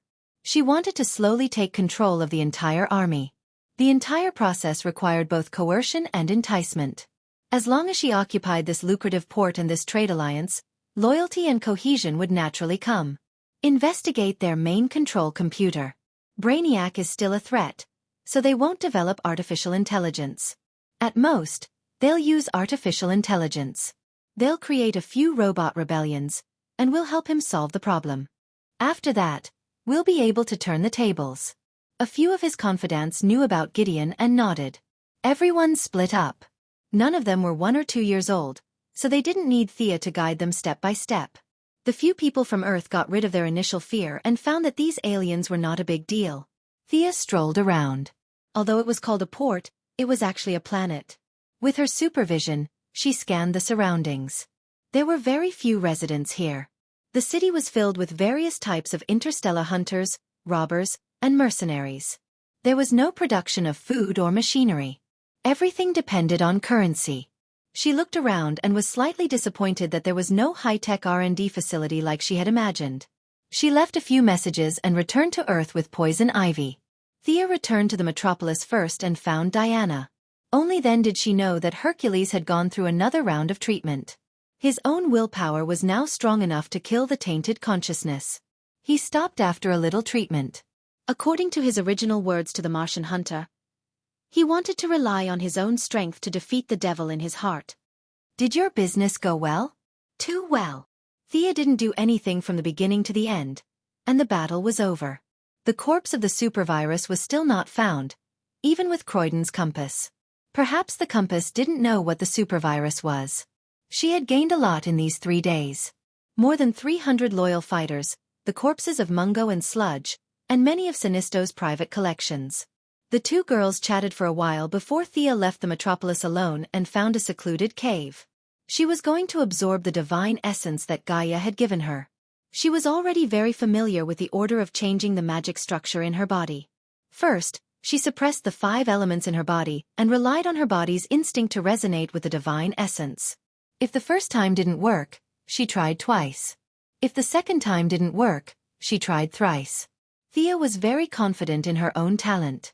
To a certain extent, as the wielder of the sacred sword, she also represented the wishes of the people. The power of the people's hearts would help her increase her chances of success. Sure enough, after 3 tries, her body and the divine power had completely merged. Thea looked carefully and found that it was the earth element magic that she urgently needed. Earth, fire, water, wind, light, and dark. The 6 elements began to form a small cycle in her body. The remaining divine power of Gaia was completely absorbed by her and turned into magic. The cycle in her body began to cycle endlessly. Thanks to the purity and thickness of Gaia's divine power, her overall magic level rapidly increased. Halfway through, she pulled out the sacred sword and underwent a heroic spirit transformation. Her body was scattered and reassembled, and during this process, many remnants of Gaia's divine power were expelled. Thea's method was simple and crude. She reduced the divine power to magic and then broke it down and reassembled it. Whatever was not suitable for her body was discarded regardless of whether it was good or bad.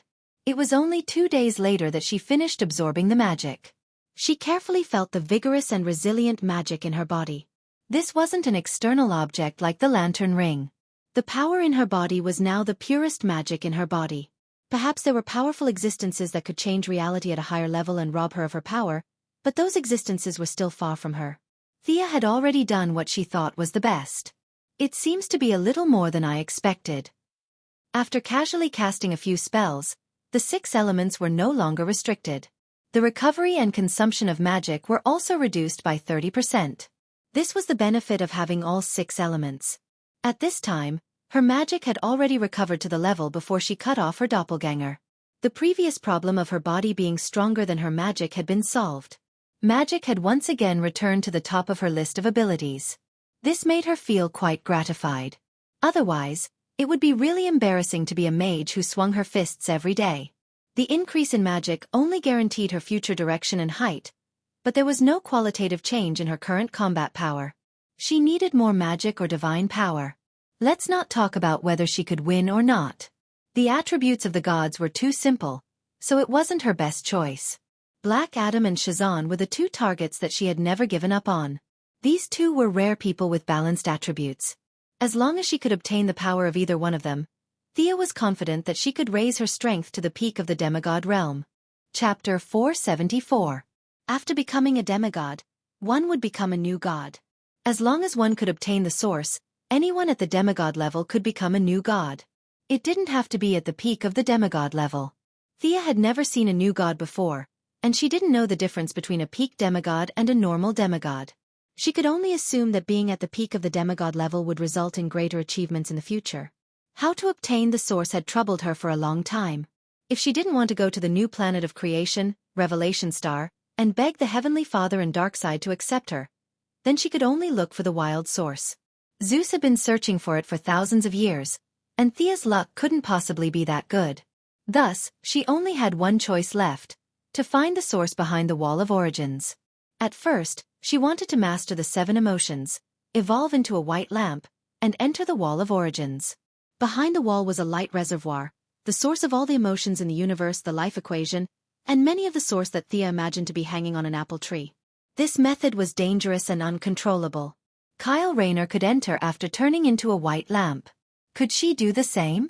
Kyle lost his memory after entering the Wall of Origins. No one knew if there was something affecting him inside.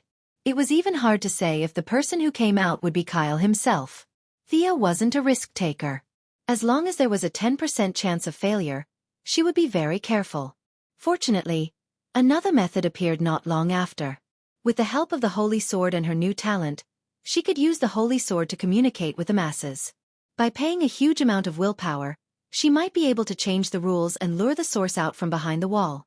Many grains of sand made a tower, and many a little made a mickle. Eventually, the impossible became possible. This method seemed much safer than banging her head against the wall. Of course, the premise was that Sia had to do a lot of things related to order. It was impossible to hook up the source with the praises of hundreds of people. According to her own calculations, saving old ladies on the roadside and helping the disabled like Superman would at most count as a portion of the power of will. This level of savings would need at least 1 billion to hook up the source. There was still a long way to go.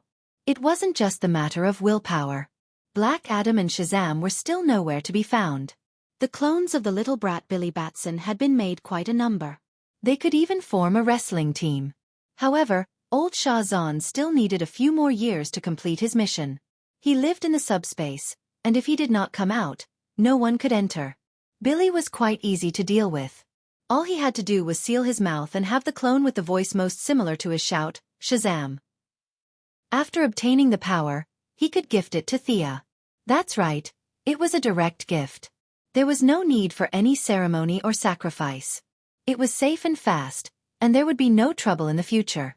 Black Adam was much more troublesome. Thea only remembered that he was sealed somewhere in the Middle East in the original space-time. It was the famous archaeologist Dr. Savannah who found the place where he was sealed and released him. As long as he could find the location of the seal, things would be easy. Black Adam's strength wasn't bad, but it wasn't to the extent that he couldn't be looked directly at. She could set up a trap in advance. When he came out, a group of people would surround him and beat him up. After that, they would knock him out and draw his blood to clone him. The key problem was that they couldn't find him. Thea not only planted spies in Dr. Savannah's expedition team, but also in several large expedition teams near the Middle East. However, after spending a lot of time and money, they couldn't find anything. Everything seemed to be telling her that the time wasn't right. She still needed to continue to endure. When she returned to the metropolis, she immediately began the preliminary preparations to do good deeds. Faced with the dazzling array of various difficult and complicated diseases in the market, there was no panacea. Even if there was one, she wouldn't immediately release it. Thea chose 2 diseases that were considered to have a large number of patients to begin the preliminary research and development. Amyotrophic lateral sclerosis, which was a type of motor neuron disease. Patients generally only lived for 2 to 5 years, and there was no cure. In addition, she chose spontaneous interstitial pneumonia. The patients only had half a year to live. The only treatment at present was a lung transplant, but the success rate was pitifully low. With her profound knowledge in genetics, she led the scientists of her own group to research for half a month. The two new drugs began to enter the clinical stage. Compared to Luther's advanced technology, she was only developing two special drugs. She was not afraid of suspicion at all. However, speak of the devil. She had just left the laboratory for 2 days when Luther came knocking on her door. Seeing that he dismissed his entourage, Thea asked calmly, "What's the matter?" Both of them were in the metropolis, but they adhered to the principle of not seeing each other. This was the first time she saw Luther since the Kryptonian incident. The madman who wanted to pull Superman down from his pedestal was a little emotional today. This was a little different from his usual calm style. "You developed a special drug for amyotrophic lateral sclerosis, right?" Thea thought a lot in her mind. She didn't expect him to mention the special drug. Anyway, they had entered the clinical stage. They basically knew what they needed to know. In the future, they would rely on special drugs to treat patients. There was nothing to hide. Thea nodded and readily admitted it. "Can you let me see the current clinical report?" "So urgent?" Thea was a little confused. She didn't want to steal trade secrets directly. The two companies were so large that the market for one or two special drugs was too small for them. "Sure." Thea took out a thick report from her desk and handed it to him. She had no doubt that he could understand it. Luther could indeed understand it. He was also a person who had gone a long way on the path of cloning. Genetic science was not a problem for him. However, Thea relied on the knowledge of the entire universe and the Kryptonians.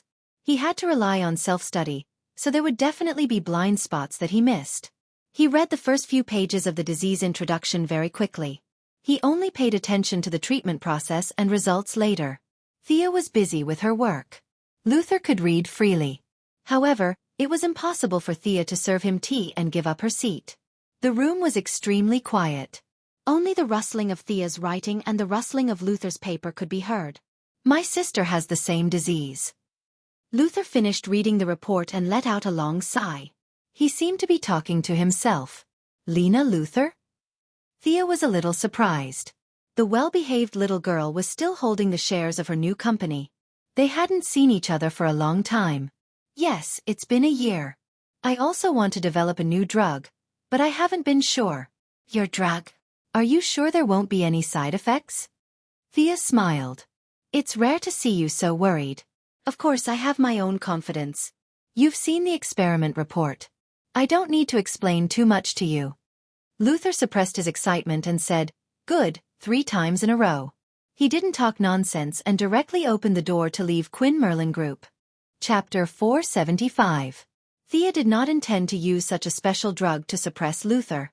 She was going to gain fame anyway, so it did not matter who she gave it to. Her bottom line was not so low as to let the little girl suffer and wait for death while she used a few pills as a bargaining chip. The clinical trial was progressing very quickly. She had a lot of follow-up plans, so she did not want to spend too much time on it. She ordered several departments to speed up production. Luther had seen the composition of the medicine, but he did not dare to give it to his sister directly. He also hoped to see her special drug on the market. Many patients were treated as guinea pigs. He had to wait and see for a while. The more patients there were, the more confidence he would have. Quinn Group's public relations was focused on the new product, and Luther was quietly pushing it from behind. The two of them worked together, and the various procedures were completed very quickly. Countless social elites helped the government to promote the magic of the two special drugs. The president urgently sought help from his staff. He almost thought that the whole country had contracted these two diseases. He was relieved to know that only a few people had contracted these diseases. He had to give face to the elites from all walks of life. Even if it was a poison, he had to approve it. He skipped the layers of approval and directly signed the approval for the special drug to be on the market. It was a terminal illness in modern medicine, but it was not a big deal in the field of genetics. They only needed to slightly adjust the internal structure of the gene. Thea's special drug had been on the market for a week, and the two diseases had been classified from terminal illnesses to the level of colds and fevers. Seeing that countless patients had been cured without any sequelae or complications, Luther bought a bunch of medicine for his sister. The little girl, who was originally lying in a wheelchair, regained basic mobility after 3 days. She was completely normal after 5 days. The little girl, Lena Luthor, did not have as many concerns as her brother. She personally went to thank him. The two of them were very polite and complimented each other. Because of their opposing sides, they did not talk too much. However, from Lena's words, Thea could tell that Luthor had made progress in his research on Doomsday. As for Supergirl's uncle, Norn, and the other 3 Kryptonian elites, they had all been killed by Luthor. As a result of the battle of wits between the simple Kryptonians and the Earthlings, they had offered up their bodies and all their knowledge. It took Luthor a lot of time to digest this gift. Now that the seed had been planted, all that was left was to water it and wait. With the corpses of the Kryptonians and the genetic technology that he had pieced together, it was not difficult to develop the remaining Doomsday genes on his own. After all, this was the super biochemical weapon that the Kryptonian scientists had developed based on their own bodies. The characteristic of the biochemical weapon was that it could be spread widely, and its structure was not difficult to construct. With Luthor's intelligence, he could easily discover the huge opportunity of breeding in the Kryptonian cells. In this time and space, there was no pseudo-artificial intelligence on the Kryptonian spaceship to remind him. He probably did not know the name Doomsday, but it was enough to know that this biochemical weapon could harm Superman. Unlike in the movies, the military was also busy researching the Kryptonian genes.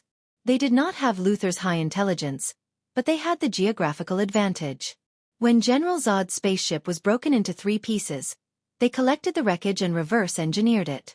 Coupled with the little information left in the spaceship, they managed to achieve some initial results by relying on the strength of numbers. What surprised Thea even more was that the military had forcibly conscripted the mad scientist, Dr. Avio. Without caring about the cost, they had started Project Demogorgon.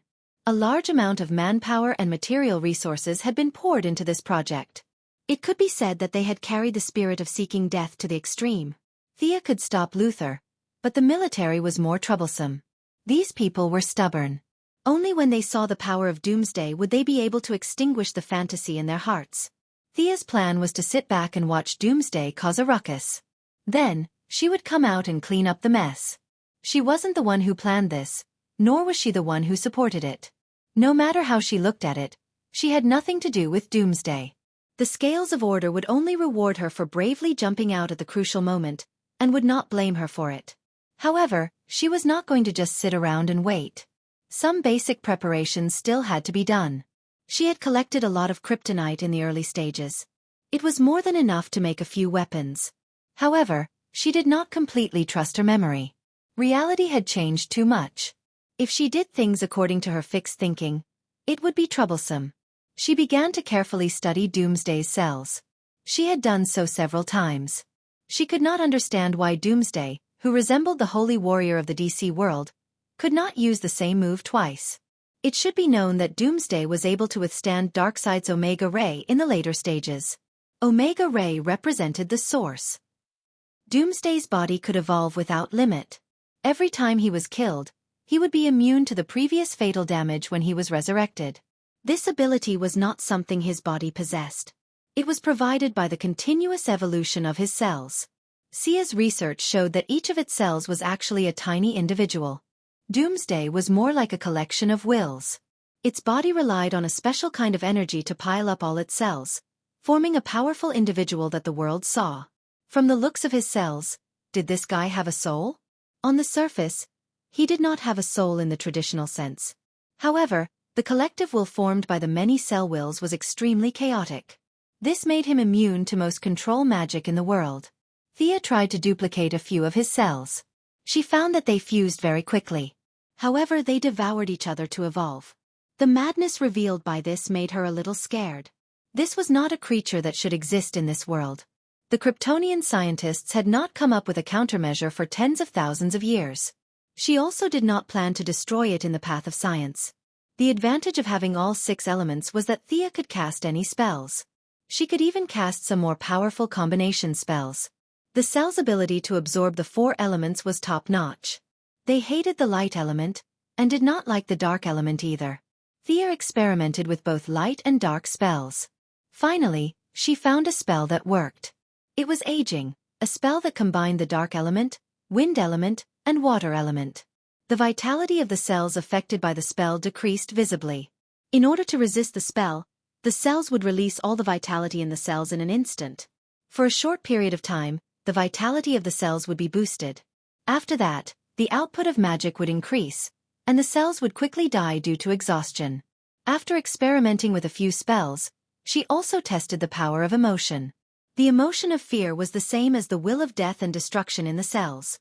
Doomsday could not replicate the emotion of fear, which was contrary to its basic form of existence.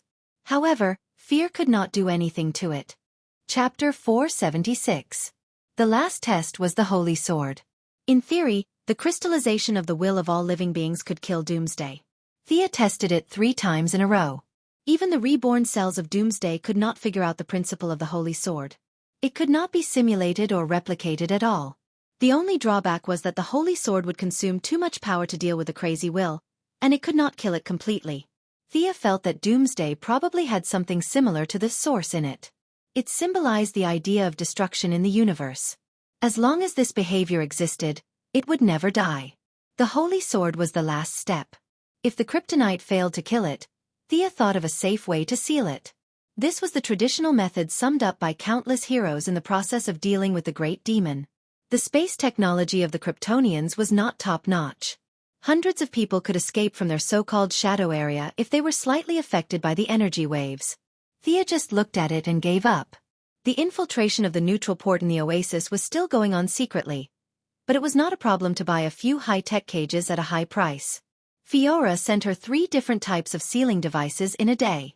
Thea's plan was to use high-tech, the lamp, the ring, and magic together, and then throw it into the corner of the universe.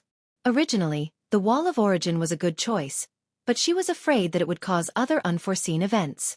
If this thing evolved to the extent that it could break the wall, who in the universe could withstand it? The sealing devices of several civilizations had their merits.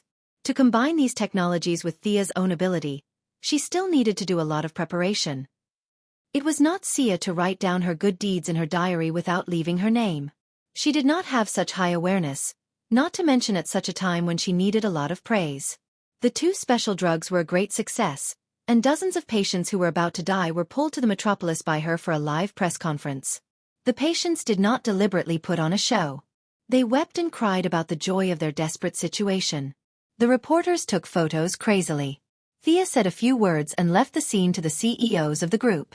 She saw Bruce Wayne, who was in a suit, was winking at her and asking the people around to leave.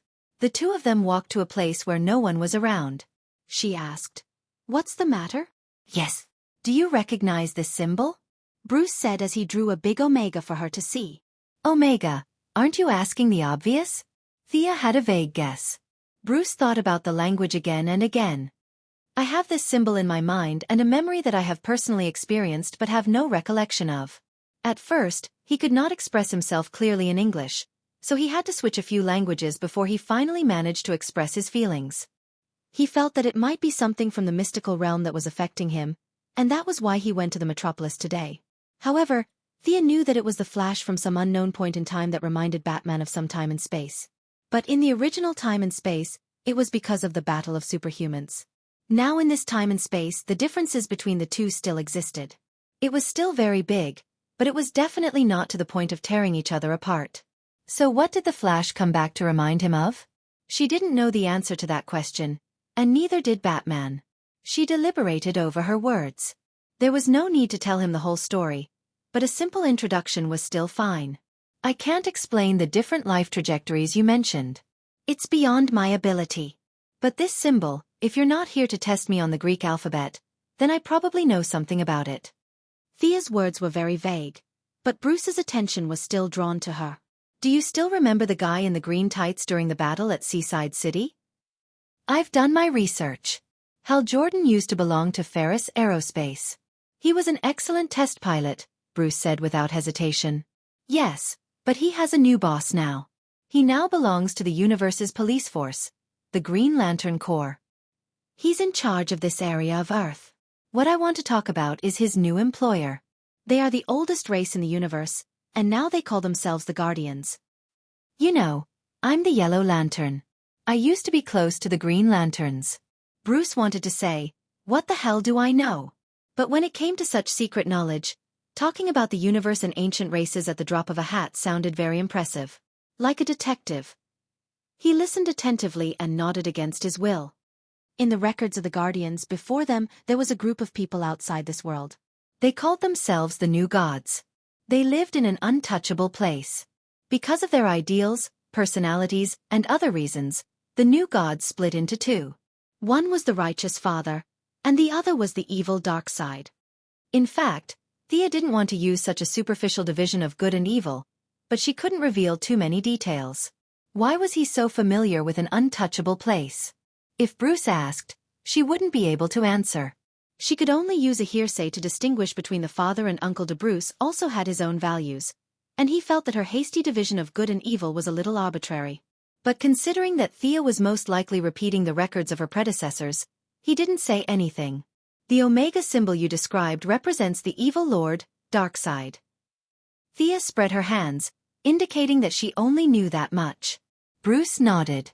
Thea didn't explain in detail, but his doubts were finally answered. If he was asked what his relationship with Darkseid was, he would say that he had nothing to do with it. The two of them had nothing to do with each other. Bruce was protecting his own land, and Darkseid was spreading evil across the universe. These things were completely unrelated. If it weren't for the war with Darkseid, Thea would have had the same thoughts as him. They were on completely different levels. Earth was no different from an ant in Uncle Da's eyes. Who knew what was wrong with him to invade Earth? Bruce felt that it was not a bad guy from Earth who did this to him, so he was much more relieved. The only questions he had were buried in his heart, waiting for the truth to be discovered in the future. The two of them chatted for a while and said goodbye to each other. Thea's life returned to normal. On the surface, she was still working on solving the incurable diseases of mankind. In the past, this would have been a big deal. But now, whether it was Luther's Cadmus project or the military's Yamatron project, they were attracting the attention of people with ulterior motives. A huge amount of money and technology had been thrown into the water.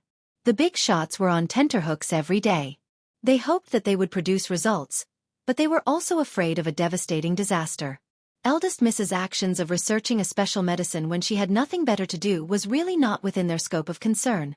The few of them only paid attention to it verbally and lightly brushed it aside. Chapter 477. After probing twice, she found that everything was calm and there was no response from the higher-ups. Sia directly announced a new treatment plan for cancer. Together with her new medical cabin, as long as the patient was not dying, the cancer cells would be completely killed in one day at most. It was a worldwide shock. There was no doubt that the Nobel Prize in Medicine would belong to her.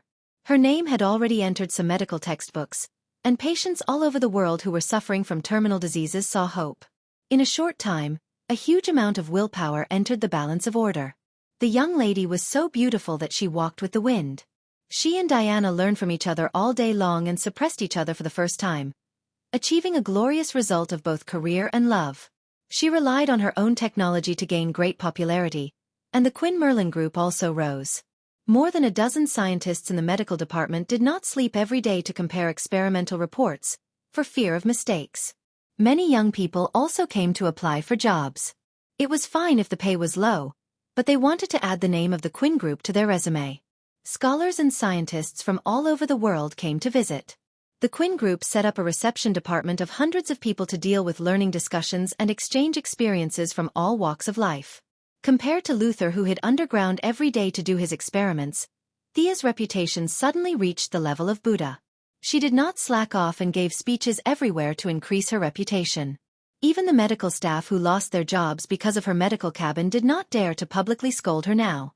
Her reputation was too high. At this time, Thea was in the Buckingham Palace in England. She was interviewed by the Times and said the content hundreds of times. She changed a few words and said it once with emotion to complete the task. After the interview, Thea also met the Queen of England. The old lady looked very kind, holding her hand and chatting. The old lady did not know that she was lucky. If this was still a feudal society, the young lady would have pulled out the sword of victory and pledge and asked to inherit the throne of England. Thea casually said a few words and then left. She did not go straight home, but went to Diana's new apartment. "What's wrong? Something on your mind?" Diana was not in the mood tonight. The two of them were only wearing pajamas. Thea asked in a low voice. "I can't say for sure. I feel uneasy, as if something is about to happen. Thea couldn't guess such a vague and ambiguous thing, so the two could only hug each other to sleep. The matter of the special medicine was about to come to an end, and the path of obtaining the power of will had just begun. In that indescribable ancient country, there was a saying that there were 3 immortals. To establish virtue was to establish morality. To establish virtue was to say something with penetrating insight. Neither of these two were suitable for today's utilitarian era, but to establish merit was feasible. In fact, the starting point of Luther and the military's plan was also related to this. They were either billionaires or high-ranking officials, so they didn't have many pursuits for themselves. This was why they came up with the so-called Cadmus plan and the Yamadan plan for the future of humanity. The starting point was good, but their actions were too self-centered, and they didn't really put the welfare of the ordinary people first. They never considered what ordinary people lacked. Instead, they considered what they should give to ordinary people. This so-called democratic system was, in fact, an elite system for the minority. Thea herself was also a beneficiary of this system. She didn't have the sentiments of those great sages who claimed to change certain realities. She could only do what she could to make the lives of ordinary people better. Physical illness was the first step, and cultural dissemination was the second step. Ordinary people on Earth were too backward. They didn't care about dark side, and many people were unwilling to believe in the existence of aliens.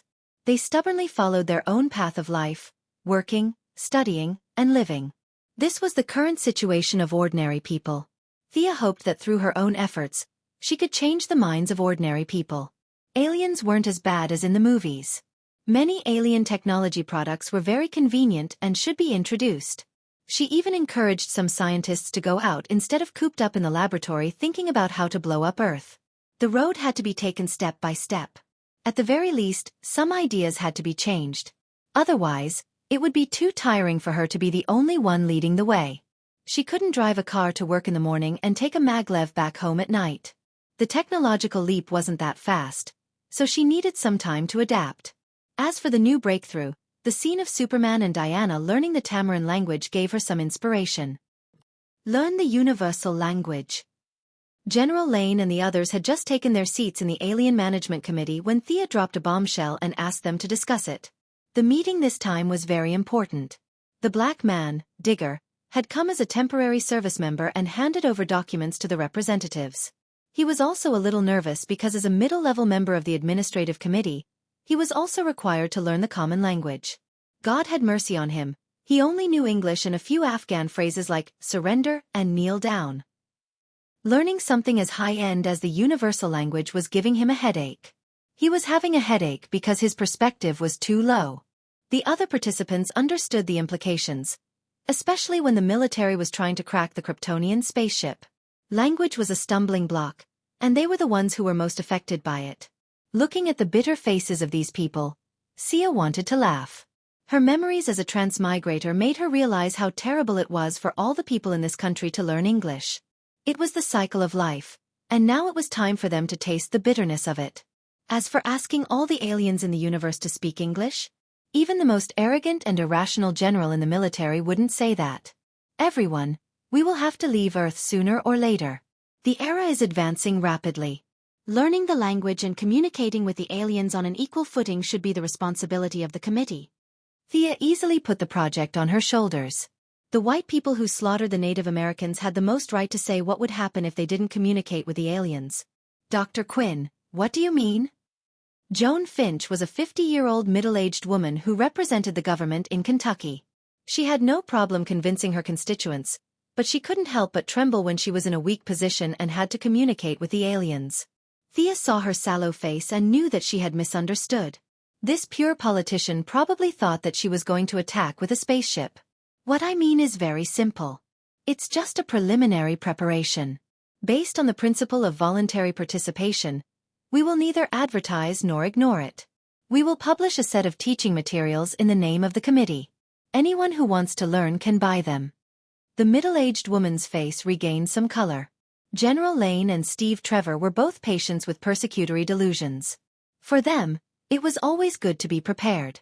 Unless Earth conquered the universe, learning the alien language was a hurdle that couldn't be avoided. Chapter 478. The committee's daily expenses were in the hundreds of thousands, so the learning materials that were mentioned didn't cost much. Several people agreed with Thea's proposal, but each of them went back and told the big shots behind them about today's far-reaching, small matter. The few big shots had higher expectations. Perhaps some of them only wanted to preserve what they had, but this was not something they could change. When the aliens came knocking on their door, they would be the first to suffer losses. Compared to Luther and the military's method of focusing on making big weapons, Sia's method of silently moisturizing things made people feel comfortable. It was not difficult to guess their thoughts. If Luther succeeded and wanted to use force to gain more power, who among the politicians would give him a place? Or let him wipe out everyone and become a dictator? Thea's method was very popular with the politicians, and no one stopped her. The learning materials that she wrote in the name of the committee chairman were quickly produced. There was no shortage of people with foresight. The first 100,000 sets of learning materials were sold out before they even entered the market. People like Luther directly bought 1,000 sets and distributed them to the people in the company. Those who couldn't learn were directly kicked out. Bruce Wayne also bought a few sets and prepared to give them to the Bat team. Leaders of various countries, foreign affairs personnel, spy organizations, whether it was the king or the president, more or less bought a few sets. It wasn't a nuclear weapon, and the Americans were open-minded enough to let them pass, as they had the intention of dealing with the big trouble together. After that, Thea urgently produced more than 100,000 sets. This time, the sales were relatively weak. Many ordinary people thought it was an April Fool's joke, and only a few people realized something. But after all, they were the minority, and their opinions were quickly drowned in the laughter of the crowd. Thea didn't care too much about this. Fixed ideas were not so easy to break. The seeds of hope had been sown and would slowly grow. Seeing that Batman's team was not tired of learning, the young lady didn't forget her own brothers. Although Thea felt that the average education level of the Green Arrow team was only in junior high school, she still brought a pile of learning materials back to Star City. When she returned to the secret base she opened, the current Green Arrow base, she found that there was one more person there.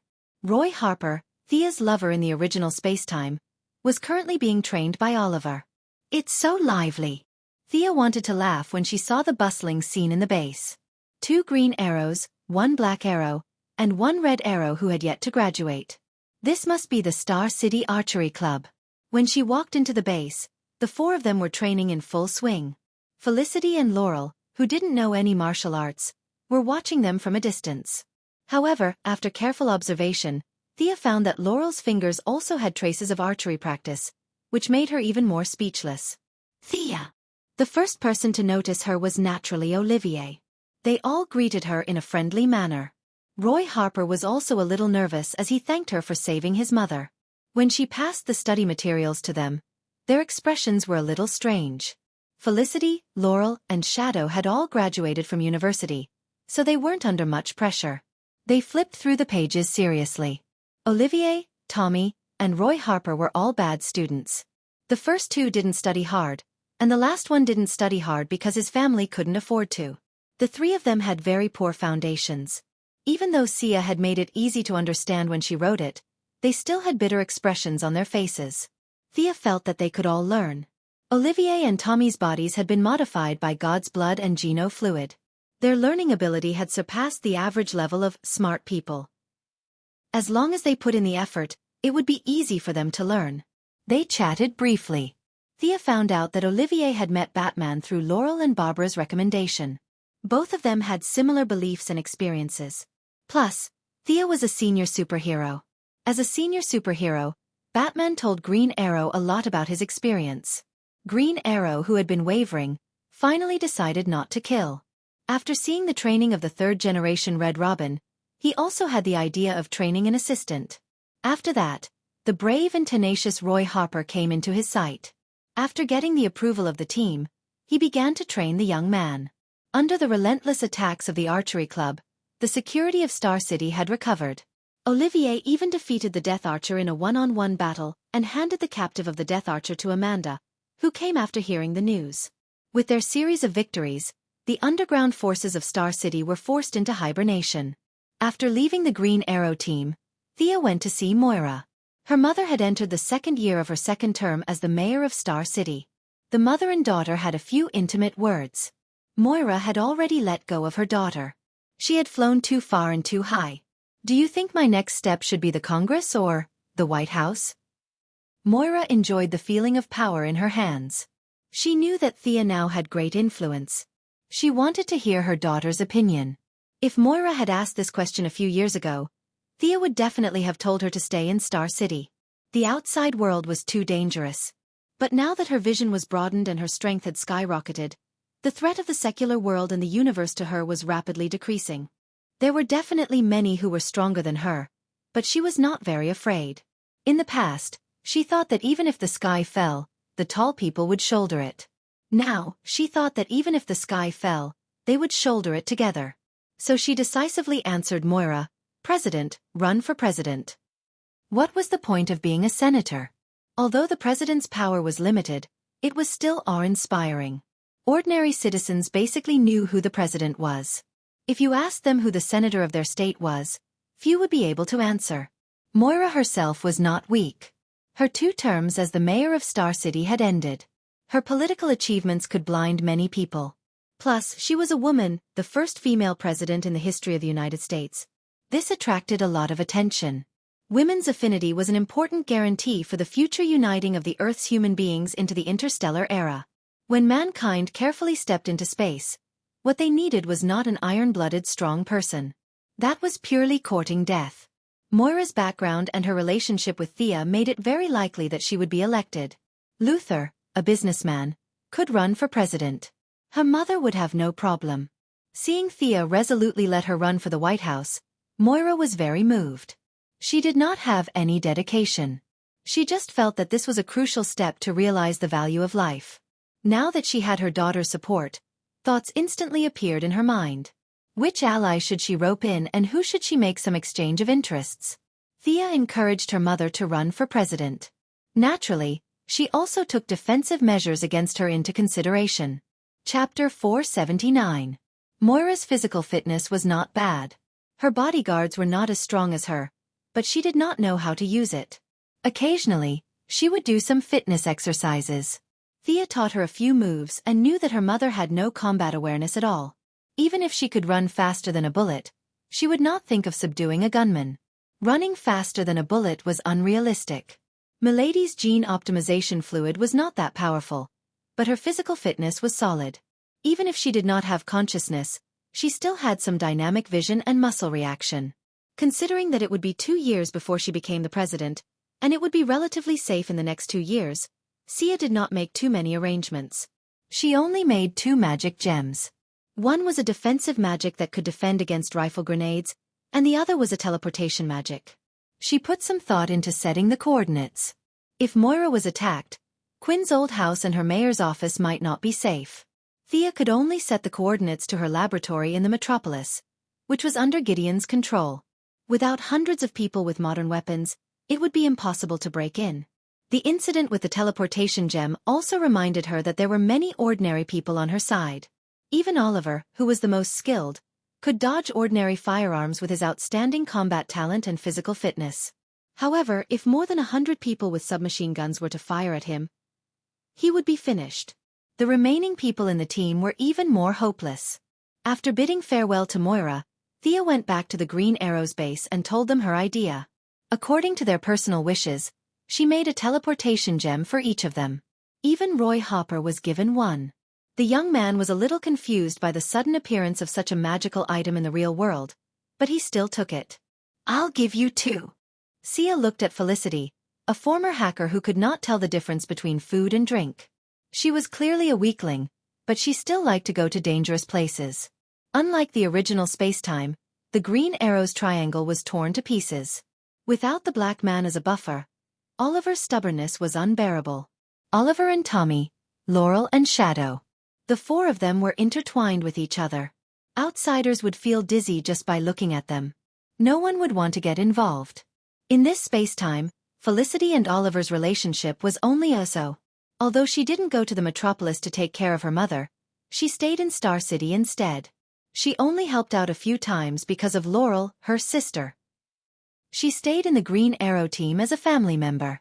Considering her nature of seeking death, Thea had also injected her with the gene optimization fluid. However, she was the same type as Moira. In layman's terms, She was trash. It was useless to give her the physique of a new god. She made a few gems on the spot and taught them how to use them. Thea told them to learn the common language well before she left Star City. Her relatives and friends all had teleportation gems, and Diana naturally wouldn't forget about it. Although Thea didn't think that there was anyone who could beat Diana to the point that she couldn't fight back, she still had to be prepared. Diana's thoughts were similar to what she had expected. She was about to run away. Could Earth still be saved? However, she still accepted the teleportation gems modestly. With Thea's frequent actions, more and more people, not just in the metropolis, realized that aliens did exist. There were few fools in modern society. Especially after seeing that the officials didn't refute the rumors but instead acquiesced to them, many citizens felt anxious. Thea's learning materials finally caused a sensation. A large number of citizens began to scramble for them. However, she soon found that there were many pessimistic voices on some small forums and social media sites. Aliens were invincible, Earthlings were weak. There were all kinds of opinions. She was overreacting. She saw that the power of Vow on the order scale had decreased by a small amount. She felt that people's hearts were unpredictable. What should she do? Increase the publicity. It was nonsense to tell ordinary people about the Guardians and the new gods. Moreover, Thea couldn't personally tell them about this. She couldn't possibly explain to ordinary people how she knew about this. Therefore, it was necessary for an alien to tell the story. Princess Starfire, whom she met a while ago, was a good candidate. First of all, she was a righteous person. Even if she was scolded, she wouldn't do anything extreme. Secondly, her appearance. If one didn't look at her green eyes, she would definitely be a beauty. In fact, if one got used to it, green eyes wouldn't be unacceptable. When Thea took over the Yellow Lantern Corps, she only remembered asking Superman to arrange a place for her to stay. As for the specific location, she had to ask Superman. She activated her supervision and found Superman at the scene of a fire. Princess Starfire. Bro Superman scratched his head in response to Thea's question. Why? Did something happen to her? No, but I asked the Martian hunters to take care of her. Superman said vaguely. Ha! Thea was confused. Under her continuous questioning, Bro Superman didn't say anything. Then, she went to look for the Martian hunters. Only then did she know that Superman's Louise was jealous of Hai Shengbo. In order to not cause any conflicts in the family, she could only throw the beautiful Princess Starfire to the Martian hunters. After asking for the address, Thea went to Starfire's apartment. Just as she was about to knock on the door, she saw the door open from the inside. The tall and handsome Nightwing, Dick Grayson, was holding hands with Princess Starfire. They were about to go out. What a coincidence, what a coincidence. After knowing each other for so many years, it was impossible to pretend not to know each other. Dick Grayson could only awkwardly greet Thea. This was a winner in life. Even though he had broken up with Barbara, he still had some feelings for her. Occasionally, they would even have some friendly sex. This was even more impressive. Starfire had only been on Earth for a short period of time, but the two of them had already hooked up. Thea could only admire them. Originally, she was worried that she wasn't familiar with Starfire. Now that Nightwing was acting as the middleman, it was easier for them to talk. Thea forcefully pulled back Nightwing, who was about to run away. Your Broodhaven doesn't need to be saved. You can leave after you finish my business. After briefly explaining her original intention, Thea began to talk about her goal. Miss Starfire, are you willing to do a television program to introduce Earthlings to extraterrestrials? From your point of view, don't scare the citizens, but don't nurture their arrogance. Television program? Starfire and Nightwing looked at each other. What should I say? I can't possibly talk about Tam Allen, right? Sure, you can say whatever you want. You know, Earth's scientific research ability isn't weak. We can bring many extraterrestrial technological products to Earth. At this time, you just have to help promote it. However, in the early stages of the program, there will likely be some negative comments. You have to be mentally prepared. Chapter 480. Spark had come to Earth alone, but she was a playful person. Otherwise, she would not have met Nightwing, who was running around the streets. As a righteous person, she could not rob others even if she did not have any income. Now that Thea offered her a job opportunity, she thought about it carefully. Seeing that Nightwing did not object, she agreed. The TV program definitely couldn't be made boring. If Spark were to read the script on stage alone and talk about extraterrestrials, and the wonders of extraterrestrial technology, no one would watch it. She also had to find an assistant. This person had to be an Earthling with good looks and not afraid of aliens. It would be best if he or she had some experience in recording TV programs. With so many conditions, there were not many candidates, but Thea soon found a suitable candidate. The former anchor lady was recalled to Earth by her. "You still want me to do the program?" The former anchor lady was a little frustrated. She was forced to do it to make a living. Now that she was so powerful, did she still have to do it? Yes, she had to do it. The young lady's order was unquestionable, so the former anchor lady had to come out again. Spark was not difficult to get along with. Although the anchor lady was still a little unhappy, returning to the program recording site gave her an illusion that it was a lifetime ago. Everything was paved with money. The first episode of the program was broadcasted smoothly. Princess Spark did not need to tell the Earthlings how big the universe was. She just focused on the environment she grew up in and the humanities. The experienced anchor lady asked some questions at the right time, and the two worked well together for the first time. Once the program was broadcasted, the response was not very enthusiastic. However, Spark's beautiful appearance and sincere voice still received some praise. Thea did not expect much abuse, which made her more confident in the follow-up plan. Except for Luther, who was a little dissatisfied that the anchor lady no longer mocked Superman, it was generally very harmonious. The control of Iban Trading Company was in full swing. One of their 15 decision-makers had been secretly controlled by Jared. The next step was to control their active computers and lead the robots to rebel. The Yellow Lantern Corps set things right at the critical moment. They started with the armed forces and gradually nibbled away this neutral universe business alliance. Later, they would develop their forces and feed back some technological equipment to Earth. The neutral camp was the entry point that Thea prepared for Earth to go out of the solar system in the future. After determining the future direction of development, Moira's enthusiasm was unprecedentedly high. In order to expand her network, she decided to hold a grand Christmas dinner in the name of the city government. Naturally, her children were all present. Even Diana, who had a bad premonition, was pulled over by Thea. "Mrs. Quinn, I've heard a lot about you." Diana bowed slightly. Her etiquette was impeccable. It was the etiquette of a junior to an elder. "Miss Prince, I often hear Thea talk about you." Moira was well aware of the relationship between the beautiful woman in front of her and her daughter. Nowadays, this was not a rare thing. Since they were willing, Moira was naturally not dissatisfied. She gently held Diana's hand and said a few words. Soon, other guests arrived. Thea pulled Diana aside. "Your mother is very elegant. She's an amazing person." When Diana saw that a woman had achieved something, she thought that the woman was a good person. This idea was deeply ingrained in her mind and could not be changed. "Yeah, don't you think she's a bit similar to Queen Hippolyte?" Thea joked. "Ha, that's true. No wonder I feel so close to her." Diana thought about it seriously and nodded solemnly. Thea was amused. These women in power had the same basic characteristics. As if to prove her point, another middle-aged woman chatted with Moira. It was Lex Luthor's mother, Thea Luthor. She had brought her daughter, Lena Luthor, to the dinner party. Not long after, Oliver brought Shadow and Tommy brought Laurel to the venue. Moira's ambition was not small this time. She had mobilized all her connections, and with Sia's timely help, there were a lot of politicians on the scene.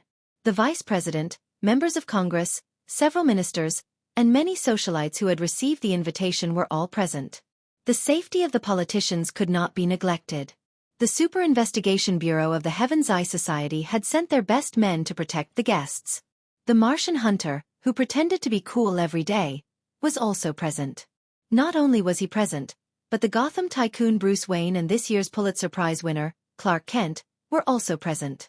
Thea's eyelids twitched when she saw them. However, they had to pretend not to know each other.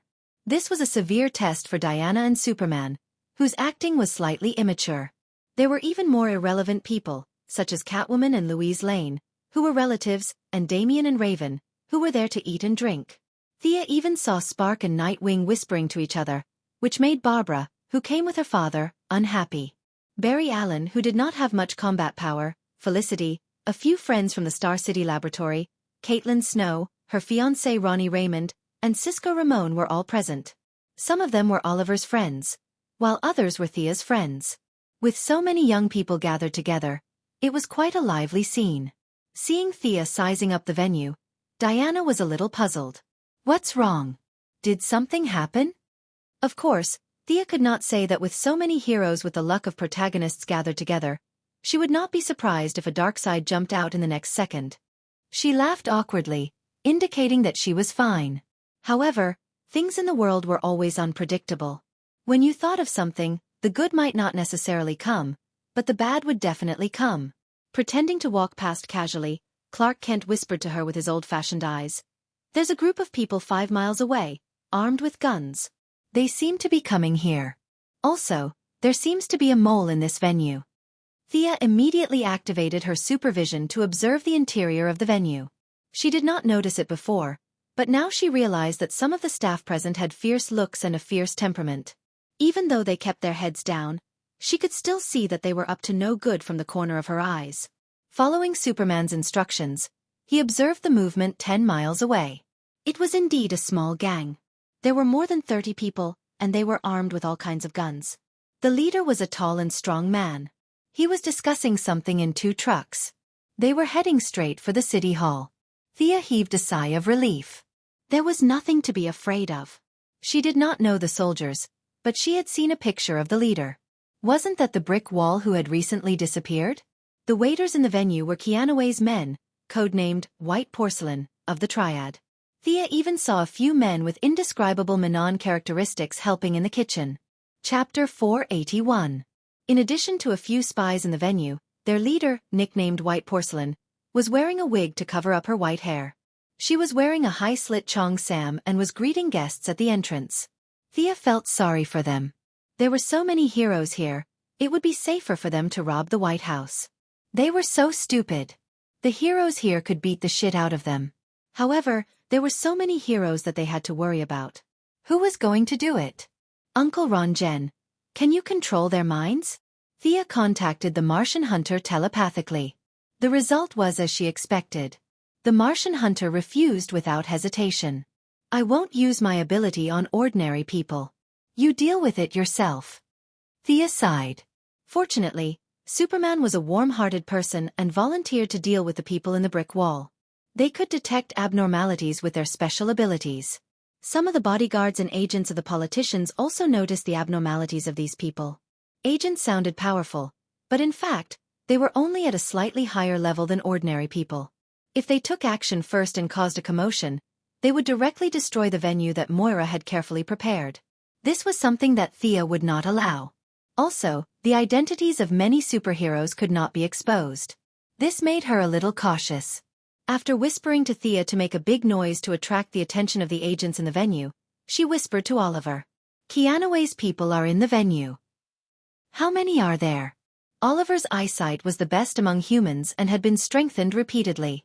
Now that it had reached a higher level, after receiving Thea's warning, he immediately looked at the scene and found a lot of clues. 5. Don't make a scene. The 4 of you and Diana each take one of them nearby and deal with them. Don't disturb Mother. After receiving Thea's signal, Felicity had a conflict with a waiter. After many years of being a vice president, she was full of dignity and scolded the waiter until he apologized repeatedly. Thea directly cast a slow spell on the 5 people in the venue. Time was tight, and they couldn't make any big casting movements, so the power of this spell was reduced to the minimum. It could only make them fall into a trance for a while, but that was enough. They split up. There were still 4 enemies in the kitchen, so Thea left them to Batman's team. Seeing that Batman and the others pretended to go to the toilet and led Nightwing, Barbara, and Catwoman to the kitchen, Thea also found her target. With her face almost frozen from smiling, Chen Wei, who was dressed as a greeter, was just about to catch her breath when she saw one of her targets, Thea Quinn, walk past her. Just as she was wondering how much money she could earn from this kidnapping, she saw Thea glance at her nonchalantly. Fear instantly welled up in her heart. Her childhood misfortune, everyone rolling their eyes at her, her youth wandering in a gang, her constant defection to new bosses, and her constant betrayal. She had worked so hard to get to where she was today, But everything seemed to have changed between illusion and reality. All her previous experiences were like a dream. She had walked through her life again. A few subtle changes made her feel like she had fallen into an abyss. She was no longer the leader of the triad, but a beggar by the roadside waiting for death. She was still hiding under the bridge in the cold wind, a pitiful person waiting for help. "This can't be real. This can't be real," she murmured softly, but her voice was so soft that she couldn't even hear it. Her willpower was not bad. Thea nodded slightly. Many ordinary heroes and villains had stronger willpower than those with superpowers. This was the difference between suddenly gaining power and gradually gaining power. However, this was meaningless. She was now using a new application of supervision and fear. It was an allusion to the Taoist's dream of golden millet. However, those were all good dreams. Her modified version was a nightmare, and each time was worse than the last. Qianwei quickly entered her third dream. Her consciousness was stuck in the memories of the past. Subconsciously, she was scared out of her wits. She could no longer tell if her previous glory was still there. Unparalleled fear was rapidly growing in her heart. Finally, after the sixth dream, her willpower was defeated. Her eyes lost focus, her legs went soft, and she fell straight back. For her, a long time had passed, but in fact, only a second had passed in the outside world. As she fell to the ground, Thea, who happened to pass by her, directly grabbed her. "She may be malnourished. I'll help her to the side to rest." Facing the curious eyes of the other greeters, Thea explained. They did not suspect anything. This was the metropolitan hero, the winner of the Nobel Prize in Medicine. She was a super rich person. There was no need to lie to them. They did not know the truth, but they felt that Thea was very humane and a good person. They all looked at her with admiration as she carried Qianwei away. As she began to move, the few people in the banquet hall also moved. In a real battle, no one was afraid of this group of nameless soldiers. However, if they did not want to attract attention, they would need to be prepared. "Oh, sorry, I stepped on your foot. My hand slipped. Is your clothes okay?" With all kinds of messy excuses, he dragged out all the enemies who had been affected by the slow spell and were dizzy out of the hall, then tied them up and knocked them out. Batman and Superman also moved quickly. In order not to expose the true identity of the heroes, everyone chose to knock the enemies out. The banquet was in progress. They could not leave for too long. Moreover, with more than 40 people tied together, it was too easy to be discovered. Thea directly tied them together and threw them into the portal. On the other side was Oliver's lair. They pretended that nothing had happened and returned to the banquet hall to eat and drink. It was as if the group of more than 40 people did not exist at all. The Christmas banquet was extremely successful. Moira could not stop smiling. There were still many people who understood her intentions. Many people expressed their support for her candidacy. She was so excited that she drank a lot of wine. After the banquet, Thea sent her home and then rushed to Oliver's place to see the results of his interrogation. Superman and Batman did not participate in Star City's affairs. Diana also went home early. Only Oliver's Green Arrow team was left at the scene. Oliver was helpless about his enemy's idiocy today, and sent him to his door as a Christmas gift. He had already caught them, so it was impossible to let them go. However, he wanted to know the purpose of the other party tonight. Was it because his true identity was exposed or for other reasons? However, his subordinates did not know anything. No matter how they tried to scare them, it was useless. Brickwall and Canaway were in a deep coma, so there was no way to ask. When Thea arrived, the Green Arrow team was fully armed and wearing masks. They were splashing water on Canaway's face. She did not look at the poor person who accepted her new version of a pipe dream, but looked at the brawny Brickwall. This triad member with a little superpower seemed to have a bad brain. Thea saw the battle between Superman and them from afar. This guy actually let Superman punch him, so as to test his endurance. In the face of such a sincere request, Superman was a little surprised, but he did not refuse. He used 10% of his strength and gently hit him. Then this guy became the miserable state in front of Thea. Chapter 482. The chest area of his dark black jacket was shattered, and there was a huge fist print on his chest. His special ability allowed his body to slowly recover, but the injury was too heavy, and it would take a lot of time for him to recover to his peak condition. On the other hand, Keanuway's eyes had rolled back, and it was all thanks to Thea. She was lost in her dreams, and she didn't know which was her past and which was an illusion. She struggled in self-denial and finally lost consciousness. In layman's terms, she overused her brain in a short period of time, and it crashed. Kianoe's self-consciousness immediately noticed the abnormality after retracting the fear she had set up. She had a deep impression of what she had experienced, and every detail was unmistakably real, which was a sharp contrast to the false and empty nightmare. She wasn't a beggar on the street, nor was she a tragic and indescribable woman. She was the leader of the triad.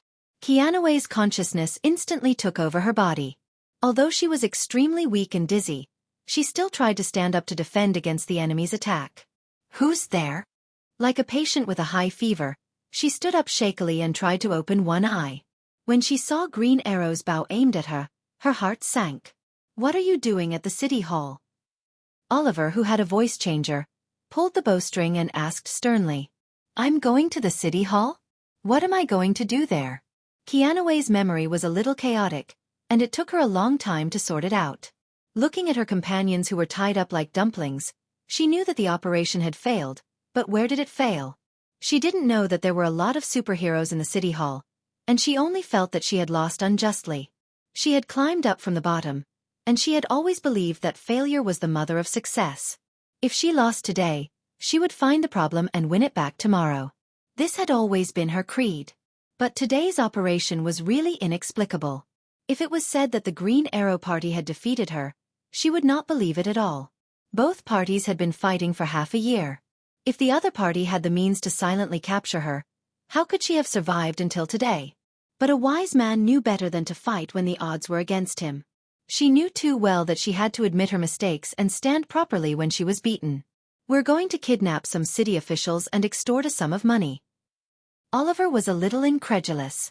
"You're so courageous that you're going to challenge the world's superheroes, just for a little money?" There was a hint of doubt in his tone. "That's all." Kianoe looked at him, puzzled. Her mind spun rapidly as she analyzed the information Oliver had revealed. However, before she could think clearly, she saw a white light flash and she fainted again. Thea knocked her out. It seems to be a coincidence. This girl only knows about the city government's Christmas dinner. She thought it was just an ordinary event in Star City. She didn't expect so many politicians to be there. Oliver could also understand what his sister meant. Moira still had 2 years left in her term as mayor. Today was just a small preliminary test. There was no big publicity. These two unlucky bastards did not know that the vice president and a bunch of senators were present. The so-called democracy and equality were all nonsense. Kidnapping a clerk was a criminal case. Kidnapping the vice president was no different from treason. The vice presidents and members of parliament arrived late. Their informants did not see these people. If they had known the details of today's meeting in advance, they would not have courted death. After the farce was over, Oliver was in charge of whether these unlucky guys would be sent to the police or dealt with.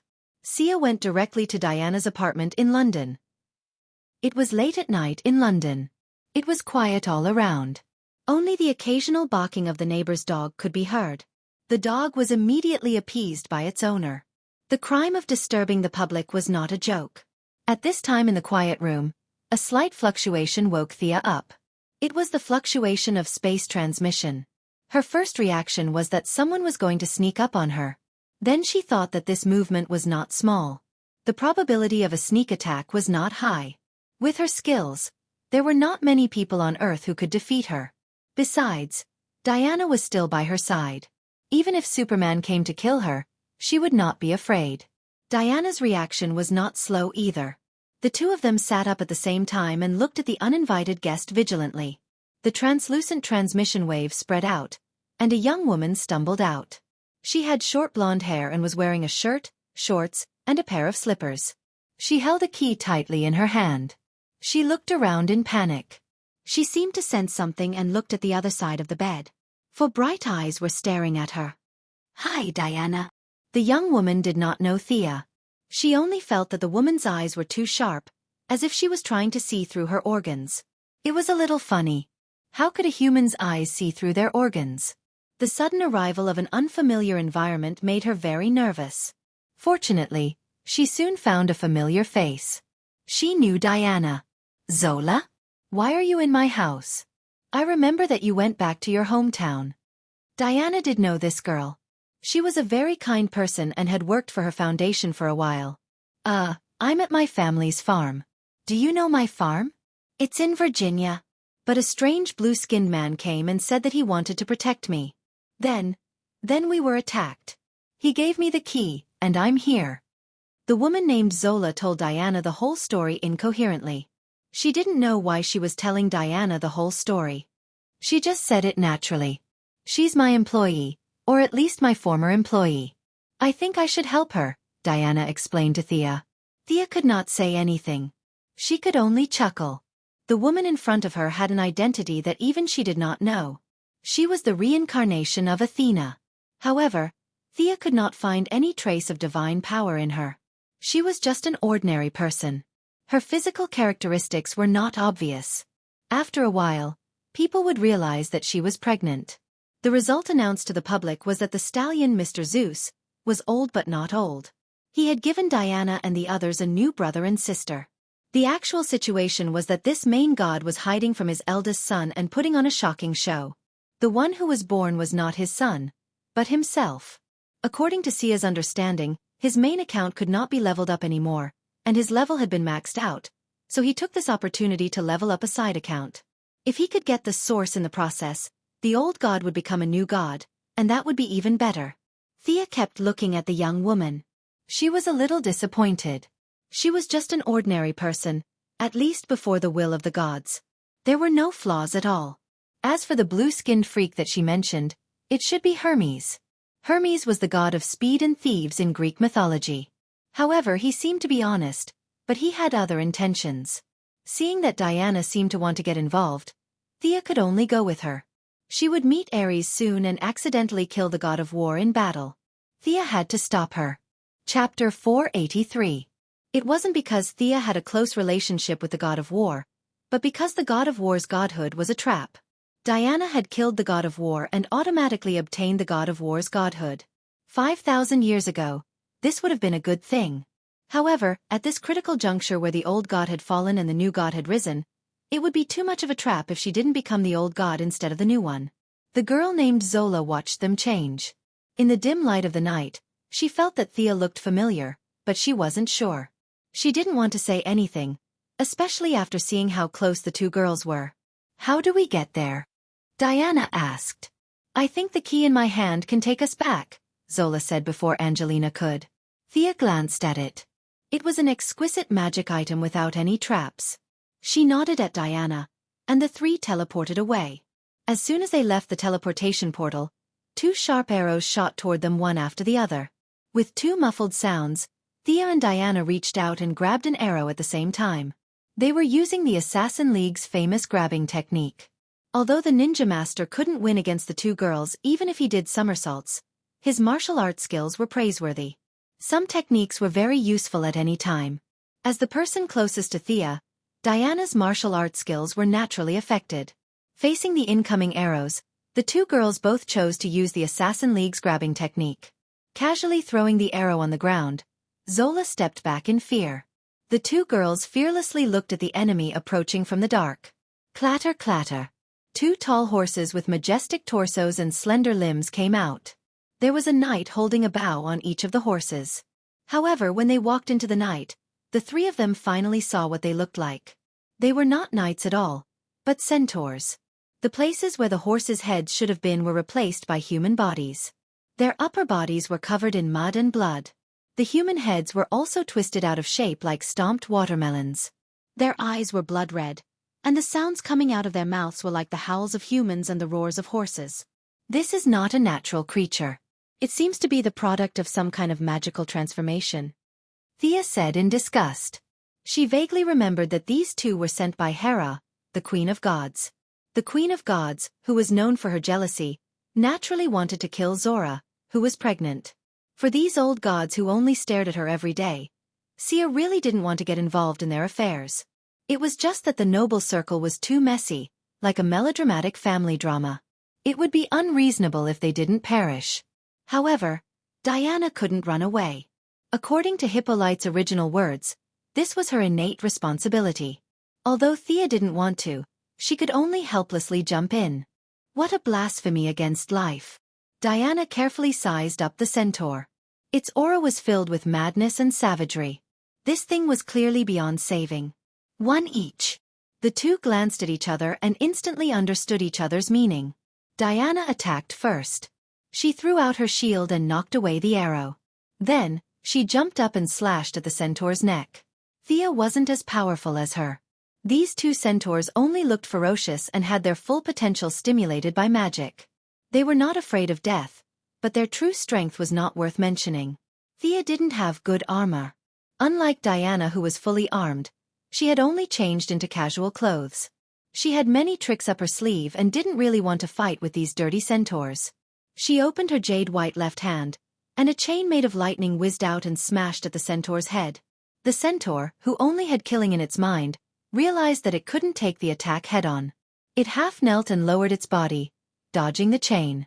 At the same time, it drew its bow and shot another arrow at Thea. "You want to compete with me in archery?" Thea didn't know whether to laugh or cry. Such a crude magic creation wasn't worthy of her shooting back. "Go back!" With a beautiful irony spell, the arrow quickly changed direction in the air and flew back at an even faster speed. The centaur was caught off guard, and the arrow pierced through its body. Thick, dark blood flowed out continuously. Sia was unforgiving. The lightning chain that she had thrown out earlier was remolded by her, and a spear surrounded by lightning was thrown out by her. She wasn't too sure about the centaur's fatal points, but aiming at the head was usually the right choice. Poochie! The lightning spear pierced a large hole in the center of the centaur's head. The centaur looked like it was drunk as it spun around on the spot. Then, it lost its sense of direction and fell to the ground. Its limbs trembled a few times before it completely lost its breath. Only then did Thea look to the other side. Diana was also very fast. In just a few moves, she found a flaw in the opponent. She dodged the opponent's attack and flew up. Her body drew a beautiful arc in the air. With a light flick of her wrist, the centaur's huge and twisted head was chopped off by her. The two ended the battle at the same time. Zola, who was watching the show, remembered the blue-skinned monster who saved her and hurried back to her room. The two girls finished off their enemies and confirmed that they were dead. Then, they followed Zola into the room. The first thing they saw when they entered the room was a man lying on the ground. He was blue all over and dressed in tattered clothes like a beggar. The most eye-catching thing about him was that he had a pair of bird claws where his feet should have been. This was Hermes. No, Hermes. However, this god who was famous for his speed wasn't in a good condition. A crude spear that was similar to the one worn by the two centaurs outside the door pierced through his body. The god of speed was lying on the ground, his breathing barely discernible. He's really good at acting. He really put in a lot of effort to make this family drama go smoothly. Sia thought to herself. She could tell with a few casual glances that the other party was really injured, and very seriously at that. This Hermes was much weaker than she had initially thought. Although the two centaurs at the door were powerful, it depended on who they were compared to. They were definitely invincible against ordinary people, and any slightly more powerful hero could kill them. At least, Thea felt that Oliver wouldn't have to spend too much effort to deal with the two centaurs. If he called his archery club over, he would be able to kill them without any losses.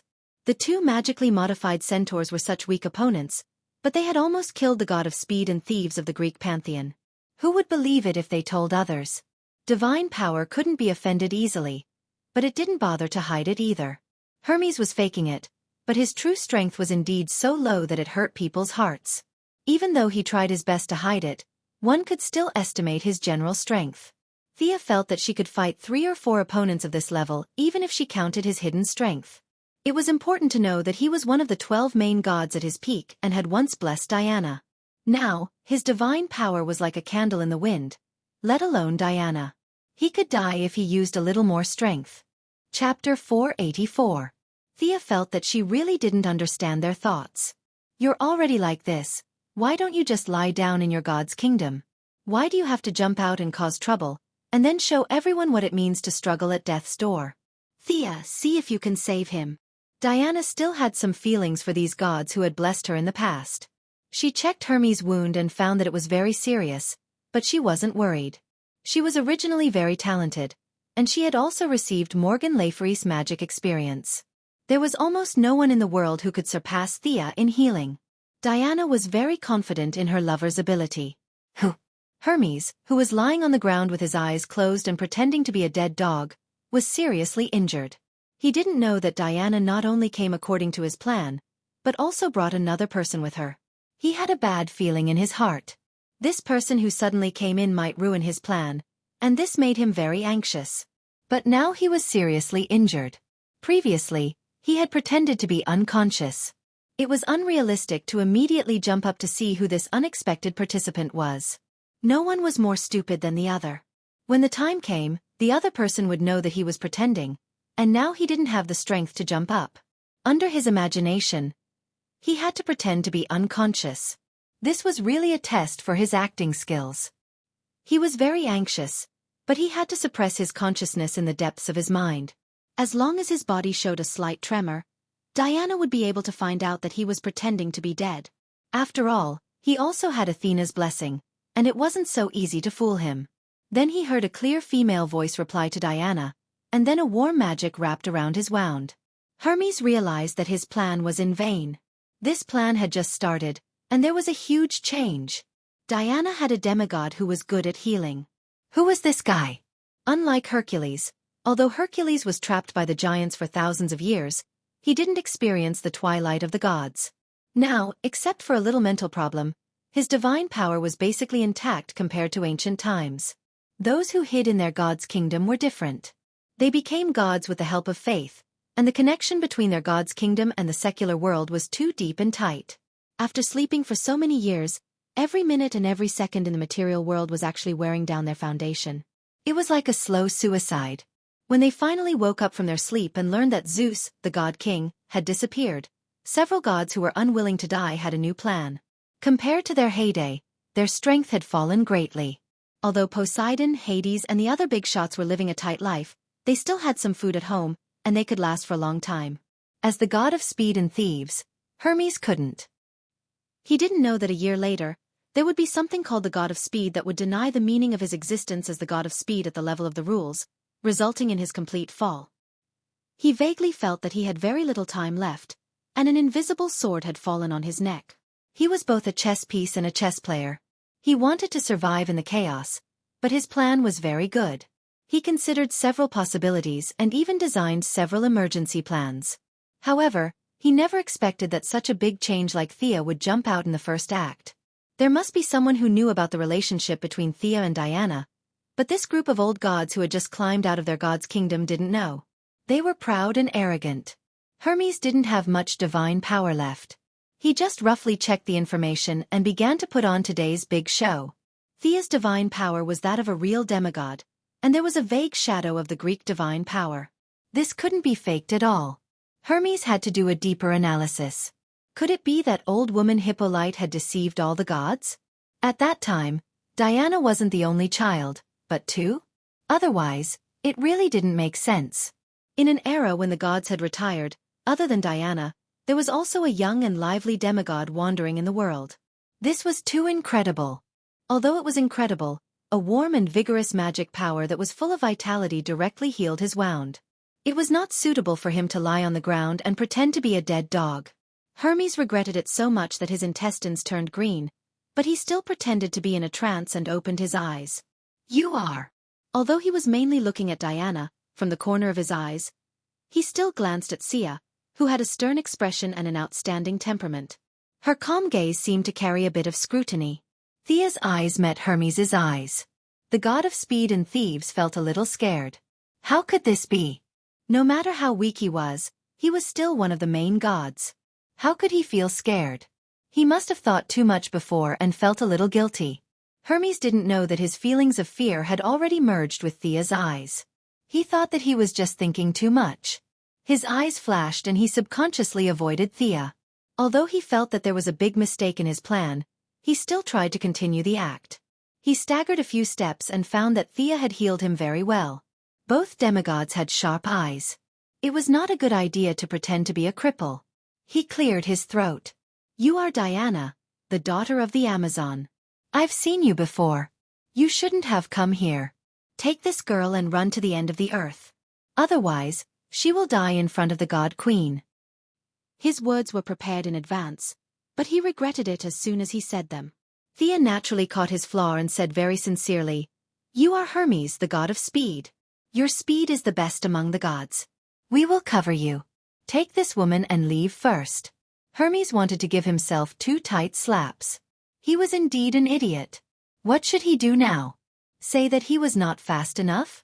Humans could brag, but he was a god. If he said that he was not fast enough, he would be finished in minutes. There was no room for discussion. This was the limit of the rules. If he said that he was not fast enough, it was equivalent to giving up his clergy. The consequences were too serious. Just as he was thinking of a solution, Diana's interruption saved him temporarily. God Queen? The God Queen you are talking about is Hera? Yes, Hera's power is everywhere. Her jealousy is also unparalleled, so. He did not continue. What should he say next? Thea laughed out loud. She was everywhere. What was he bragging about? He was just borrowing the power of the divine artifact. Olympus had a divine mirror that observed everything in the world. This was the source of his understanding of everything. Since the beginning of the battle with the centaurs, she had felt a vague prying. Hermes felt that Thea's laughter was a little harsh. Young man, don't underestimate the God Queen. She has unimaginable divine power. Is that so? Through continuous measurement and reverse monitoring, Thea had a rough idea of the other party's location. He seemed to be in another plane. Was that the public area of the Greek gods, Mount Olympus? Chapter 485. She used her supervision to the extreme, and a huge amount of magic power poured into her eyes. With the help of her opponent's artifact channel, her gaze pierced through the space barrier and made eye contact with a middle-aged luxurious woman in peacock feathers. Hera, the God Queen who was watching them, didn't expect to be attacked. The orange energy with fear hit her directly. Even a god couldn't resist fear, especially someone like her who didn't even have 1/10 of her original strength and wasn't known for her strong will. However, her immortal life still gave her a huge bonus. Her pride as a god didn't let her fall into self-denial like Kanavi. She reached out with difficulty and closed the channel of the artifact mirror. Is this Hera? Sia secretly mocked Hera. Hera, who had a bad reputation, had been seen through by Sia in just a short exchange. She would be bragging if she said that Hera couldn't withstand a single blow, but she wasn't invincible. Also, Thea felt that Hera was more like a mage than a god. She didn't know if Hera didn't have enough divine power to begin with or if there was another reason. She wanted to teleport over directly, but Hera reacted quickly and decisively closed the channel. The location of Olympus was not the same as the traditional concept of space. Without an accurate coordinate, she did not dare to rashly teleport. The feeling of being watched disappeared. Other than Zola, who was still a normal person, everyone could feel it. Hermes didn't know what happened, but he knew that Hera didn't stop watching because she was kind and valued peace. Seeing that Diana was staring at him and was about to throw Zola to him, Hermes had a lot of thoughts. He actually came up with an excuse. He immediately said, "I'll take Zola, but Hera has already noticed Paradise Island. You have to remind your mother to be careful." Then, he pretended to leave. As expected, Diana immediately became alert when she heard the name Paradise Island. She grabbed Hermes' arm and asked nervously, "Paradise Island? You mean Hera has already seen my mother?" When Thea heard Hermes mention Paradise Island, she knew that things were bad. Hera had just lost, and it was inevitable that she would go to Paradise Island to vent her anger. Hera had turned the Amazons into snakes and turned Hippolyte into a stone statue. Who knew what choice she would make in this time and space, and it was better to be safe than sorry.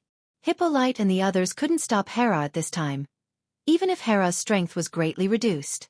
If Diana wanted to go home, she couldn't stop her at all. She even had to agree, which made her sigh secretly. Hermes, who felt that Diana had fallen into his trap, wanted to howl at the sky. After spending a long time and countless brain cells dying, things finally returned to normal. "Thea, I want to go back. What do you think?" Diana hurriedly asked for her lover's opinion. Thea certainly couldn't object, but she also wouldn't jump into the enemy's ambush unprepared. Being able to win was one thing, but fighting to the death was another. She would be a fool if she didn't make use of her helpers. "Excuse me, how many gods have awakened now?" She asked the god of speed and thieves, who was known for being well-informed. Asking for information was his business scope. If he didn't know anything, it would be too suspicious. Hermes was a little hesitant, but he still answered, Hera, the god of sun, Ares, the god of war, Eris, the goddess of strife, and Pluto and Neptune should have awakened. This guy only said most of it, but he didn't say anything about Demeter, the goddess of agriculture, who had colluded with him. He also didn't mention the goddess of moon, who had been Thea's boss for a short time. But Thea didn't feel the signal of the goddess of moon's arrival. Did she feel that she had enough divine power and didn't get involved in this matter? Thea felt that this was good news. After all, the goddess of moon still had a relationship with her, and it was always not good to fight with her. Ares. Diana didn't talk about Ares as if he had killed her father like 100 years ago, but her face didn't look too good either. Thea was analyzing the strengths and weaknesses of these people. The world had been peaceful for a long time, and coupled with the heavy blow 100 years ago, Ares's recent situation was worrying. The goddess of strife and the goddess of agriculture were not famous for fighting, and the only thing they needed to be wary of was the god of sun, Apollo. Unlike the goddess of moon, whose belief was scarce, the sun was an important prerequisite for the survival of the Earth species. Even if it wasn't ancient times, and no one in modern society believed in the god of sun, the accumulated belief still existed. As for his combat strength, Thea was a little uncertain. If the two of them fought against 4 or 5 weak gods at the same time, it was really difficult to predict the outcome. Especially with the combat strength of the god of sun, she couldn't guarantee that she could defeat him. Fortunately, this world was full of surprises. 30 years ago, an alien spaceship landed on Earth and showed the Earthlings what the Kryptonian style was. Thea's idea was to find a Kryptonian to fight the god of Sunday. Considering that they were going to fight on Paradise Island, they rejected all men, and Superman was directly excluded. Between Supergirl and Fiora, Thea chose Supergirl. This didn't mean that Fiora's combat strength was weak, but she couldn't walk away. In addition, Fiora's personality was too old-fashioned, and she wasn't suitable for the equally old-fashioned women of Paradise Island. On the contrary, the silly and ignorant Supergirl was very suitable, and Thea remembered that she had been to Paradise Island in the original time and space, so there shouldn't be too much of a problem. She told Diana that she was looking for reinforcements. She wasn't quite sure why Thea was so cautious, but they had been lovers for many years, so she chose to believe her. She also knew Supergirl, but they weren't familiar with each other. Thea quickly contacted Kara Danvers, who was studying in Nathaniel. The two had a good relationship. Thea treated her like a younger sister and often took her out to eat. She had to say that Kryptonians and Psions had something in common. They could eat too much. Just casually treating her to a meal, and the number of swiping a credit card was chilling. Ordinary rich people couldn't afford to eat like that. Kara Danvers came quickly. She was wearing blue tights, red boots, and a red cloak with a big S on her chest. Thea imitated Superman's clothes. Although they weren't as good as the one that Superman's father gave him, they were still of good quality and were more than enough to deal with ordinary battles. How is it? Isn't it very cool? Speaking of which, this was Supergirl's first time wearing her exclusive equipment in a battle. She flew very fast, and when she arrived at the location, she did not land immediately. Instead, she flew 2 rounds in the sky with her red cloak before landing. After greeting Diana, she asked Sia happily. Thea had plenty of ways to deal with this kind of older lowly. She coaxed and praised Supergirl until she burst out laughing. Hermes's expression was a little strange. At first, he didn't know what he was waiting for and thought that Diana had seen through his trap. He pretended to take Zora away first several times, but Diana stopped him and hoped that they would act together. Only then did he relax. Then, he learned that there were reinforcements, so he could only wait quietly. Chapter 486. The arrival of Supergirl puzzled Hermes even more. There was no doubt that this girl did not have any divine power. Although Hermes's strength was now extremely weak, he was still sharp because of his past achievements. It was true that she did not have any divine power, but this woman was too strong. Her body was surging with energy, and her body structure was perfect to the extreme. Furthermore, this fellow's flying speed was extremely fast. Even when Hermes was at his peak, he might not be much faster than her. Would this woman be the culprit that would kill Hermes in the future? Hermes felt that he had tricked Diana into coming out today because he did not check the almanac. Accidents kept happening one after another. Thea did not pay much attention to Supergirl's thoughts. She discussed with Diana in a low voice. No matter what the road ahead is, we can crush it with our strength. Let's go back to Paradise Island first. Supergirl was very excited when she heard that they were going to Diana's hometown. When she knew that they might encounter enemies, she was even happier. The Kryptonian genes in her had been ignited by Fiora. She was so excited that she clenched her fists. This scene made Hermes's heart sink. He did not know about the existence of Kryptonians. He could only wonder if all the mortals were so strong and aggressive. What happened to the reverence for the gods? He had to continue playing the role of a spy.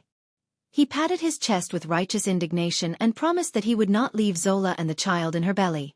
Supergirl accidentally saw the child with her X-ray vision. Hermes, who had originally planned to keep the child as a trump card, was speechless. If he did not have only 1 year left to live, he would have gone back to his god's kingdom and become a corpse. Compared to Diana and Thea, Kara Danvers was at least a demigod. In Hermes' eyes, Thea might even have the bloodline of Zeus. But who was Kara Danvers? There was no divine power in Hermes' eyes, but this ordinary person's performance was too amazing. Hermes felt that no matter what he said or did, he would give himself away. He began to pretend to be invisible, but his injuries were healed by Thea. He could not pretend to be invisible even if he wanted to. If it were not for Diana, who was worried about Paradise Island, she would have discovered his problem. However, Thea had no intention of exposing him. This was not a game where him would drop a piece of equipment after him was killed. His clothes were torn and his pants were torn. Only his staff was a good item. It was a teleportation staff that ignored time and space. However, his staff was too closely connected to him. It was similar to Diana's silver bracelet of protection. Thea only glanced at him from the corner of her eye and stopped paying attention to him. Decades ago, Diana had returned to Paradise Island once. However, she did not have a good talk with Hippolyte. Most likely, Hippolyte had ordered her not to return to Paradise Island unless there was an emergency. Now, no matter what happened on Paradise Island, Diana had a proper reason to go back.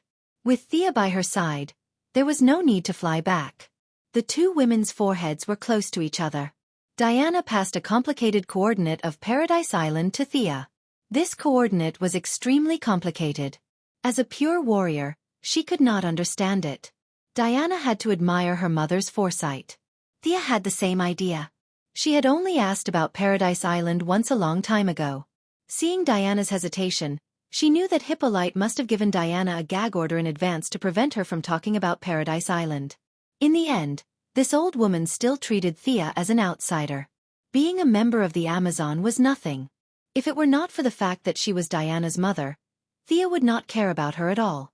Hermes, who lowered his head and pretended to be invisible, found that Supergirl had been staring at him with a pair of big eyes. He smiled awkwardly. "Are you an alien?" Supergirl pointed at the bird's claws where Hermes' feet were supposed to be. Poor old god. How would he know anything about Earthlings and aliens? His brain, which used to be extremely witty, was now a mess. He could neither admit nor deny it. He could only smile and deal with it. This guy was a fool. Supergirl frowned her cute eyebrows and came to this conclusion. She looked at him with a little sympathy and patted him on the shoulder to encourage him. So strong.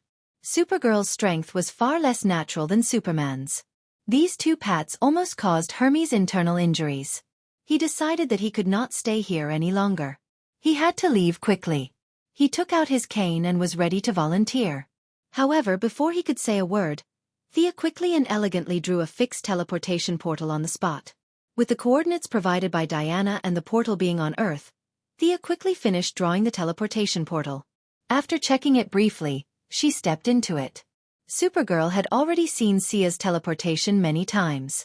She walked into the teleportation portal valiantly. "Come quickly." Diana called out to the remaining two people before entering the portal. Zola did not know where she was going or what she had to do. However, Thea, Diana, and Supergirl all looked kind. Compared to Hermes's beggar-like image, the three girls were more believable. Zola followed them and went through the portal. Hermes wanted to cry but had no tears. What was this? He could tell that Diana did not take him seriously at all. She would not trust him either. However, he still had to continue this act. He swore in his heart that they would regret it later. He put away the ferocious expression on his face and returned to his weak self. He also followed Zola through the portal. As soon as he walked through the portal, he heard Supergirl, who seemed to be his nemesis, yelling about how warm the beach was and how beautiful the mountain was. Diana was delighted to hear that. Who wouldn't say that their hometown was good? Diana was already very friendly to Supergirl, and now she was explaining in detail to her. She talked about how she had climbed the mountains there when she was young, and how Antiope had trained her in combat by the sea many years ago. She even mentioned that this place wasn't far from the place where Steve Trevor had crashed. Diana even briefly recounted the great battle back then. However, after 10 minutes, she gradually fell silent and looked at Thea. Mother should know that I've returned to the island. Why haven't they appeared yet? Thea was also puzzled. The anti-magic spell is still in effect here. My supervision is not working here. Kara's probably not working either. Let's search with our naked eyes. The three of them immediately rose into the air and looked in 3 different directions. Kara, who had always been lucky, was the first to discover their target. There are many people in the southwest by the sea. Diana was very worried. She did not have time to greet the 2 onlookers on the ground and flew over first. Follow me. Thea waved at the 2 on the ground and chased after Zola with Kara. Can you fly? Zola, who felt that her worldview had been shattered, looked at Hermes uneasily. She still did not know why she had come here. She only knew that the fanatic Superman impersonator had looked at her stomach and said that she was pregnant. How could it be so exaggerated? She did not even notice it. How could that woman in blue tights and red cloak see through it? Chapter 487. Zola didn't want to follow them, but she didn't know where to go. There didn't seem to be any taxis nearby, so she could only ask Hermes for help. The god of speed and thieves was so angry that his nose almost went crooked. When this old man was circling the earth at the speed of light, these women were still nowhere to be found. He forced himself to hold it in. Of course I can fly. He bitterly followed them with Zola in his arms. However, after flying for a short distance, Zola had another question. You don't seem to fly as fast as them. She wasn't a scientist and didn't have a speed detector, but she had seen the sonic boom when Supergirl flew. As someone who had received modern education, she could tell that Supergirl was at least close to the speed of sound. On the other hand, Hermes, who was carrying her, was flying slowly and unsteadily. The difference between their speeds was like comparing a wooden plane to a 5th-generation fighter jet. Hermes wanted to let go of her and drop her to death, but it was just a thought. There were too many implications, and he couldn't handle it with his small arms and legs. Zola pestered him twice and could only force herself to answer. If she said that she wasn't as good as others, especially in the field of speed, she would die at any moment. Luckily, Hermes was smart and quickly thought of a key point. He said earnestly, I'm doing this for you. Your body can't withstand the impact of high speed. Don't worry, they'll be fine. Let's fly slowly. Zola felt that it made sense and accepted the answer without hesitation. Not to mention the 2 who were flying slowly, the 3 women had already landed. Supergirl was the fastest, followed by Diana, and Thea, who didn't have her light ring, was the last. Mother. Diana saw Hippolyte standing in front of everyone at a glance, and the strong goddess of war also shed tears. The innocent Supergirl also seemed to think of her family and was a bit sad. Thea didn't have such rich emotions. She first looked at the opposite side. The woman standing in front of her was none other than Hera, who had exchanged blows with her from a distance 10 minutes ago. At this moment, the Divine Empress was dressed to the nines. She wore an emerald green floor-length dress and a cloak woven from peacock feathers. This cloak was of a very high grade and was at least a high-grade divine artifact. The bracelets and earrings she wore on her person all had divine artifact fluctuations. At this moment, Hera looked majestic as she looked at the people of Paradise Island as if she was looking at a group of ants. The javelins and bows of the female warriors were like toys in her eyes, not worth her attention at all. On his left was a purple-skinned man. This man did not wear any artifacts and was dressed in cheap clothes from a street stall. Thea estimated that this guy's clothes did not cost more than $5. However, his casual attitude made Thea even more vigilant. He did not need any artifacts, which meant that he had a deep background. Compared to him, the fully armed Hera was a little inferior. If he wasn't mistaken, this man was the sun god Apollo. The woman on Hera's right was very interesting. Compared to the sun god and the divine empress, this woman had no fighting spirit. She wore a miniskirt, revealing a large part of her lotus-colored skin. She looked at everyone frivolously. The divine empress Hera, the sun god Apollo, the goddess of strife Eris. Thea nodded secretly. The goddess of agriculture and her old friend Ares were not here. She could totally deal with this lineup. Seeing that Diana and Hippolyte had a few simple words, Thea, who was relieved, also turned to salute Hippolyte. Just like how Diana treated Moira, she also saluted Hippolyte as a junior to an elder. "Long time no see, Your Majesty. Your body is still healthy. Congratulations. You too, partner of Diana. You are also my child. I sincerely thank you for your selfless help to Diana." Seeing that Hera and the others had no intention of attacking, Thea and Hippolyte chatted for a while before introducing Supergirl.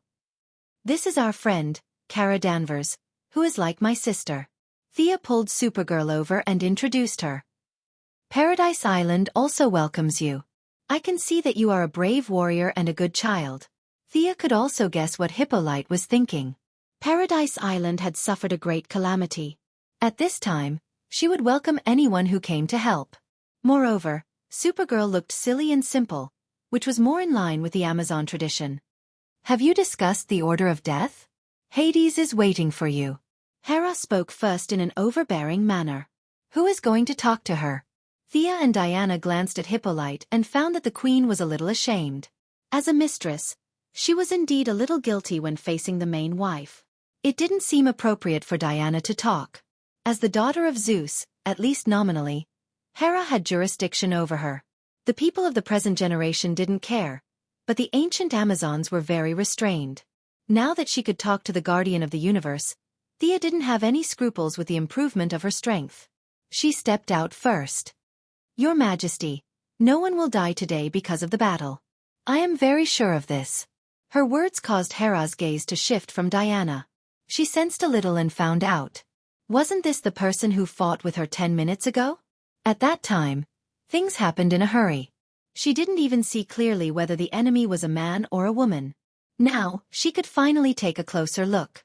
There was no doubt about the level of a demigod. However, Hera couldn't tell which divine system the other party was from. It seemed to have the shadow of the Greek divine system.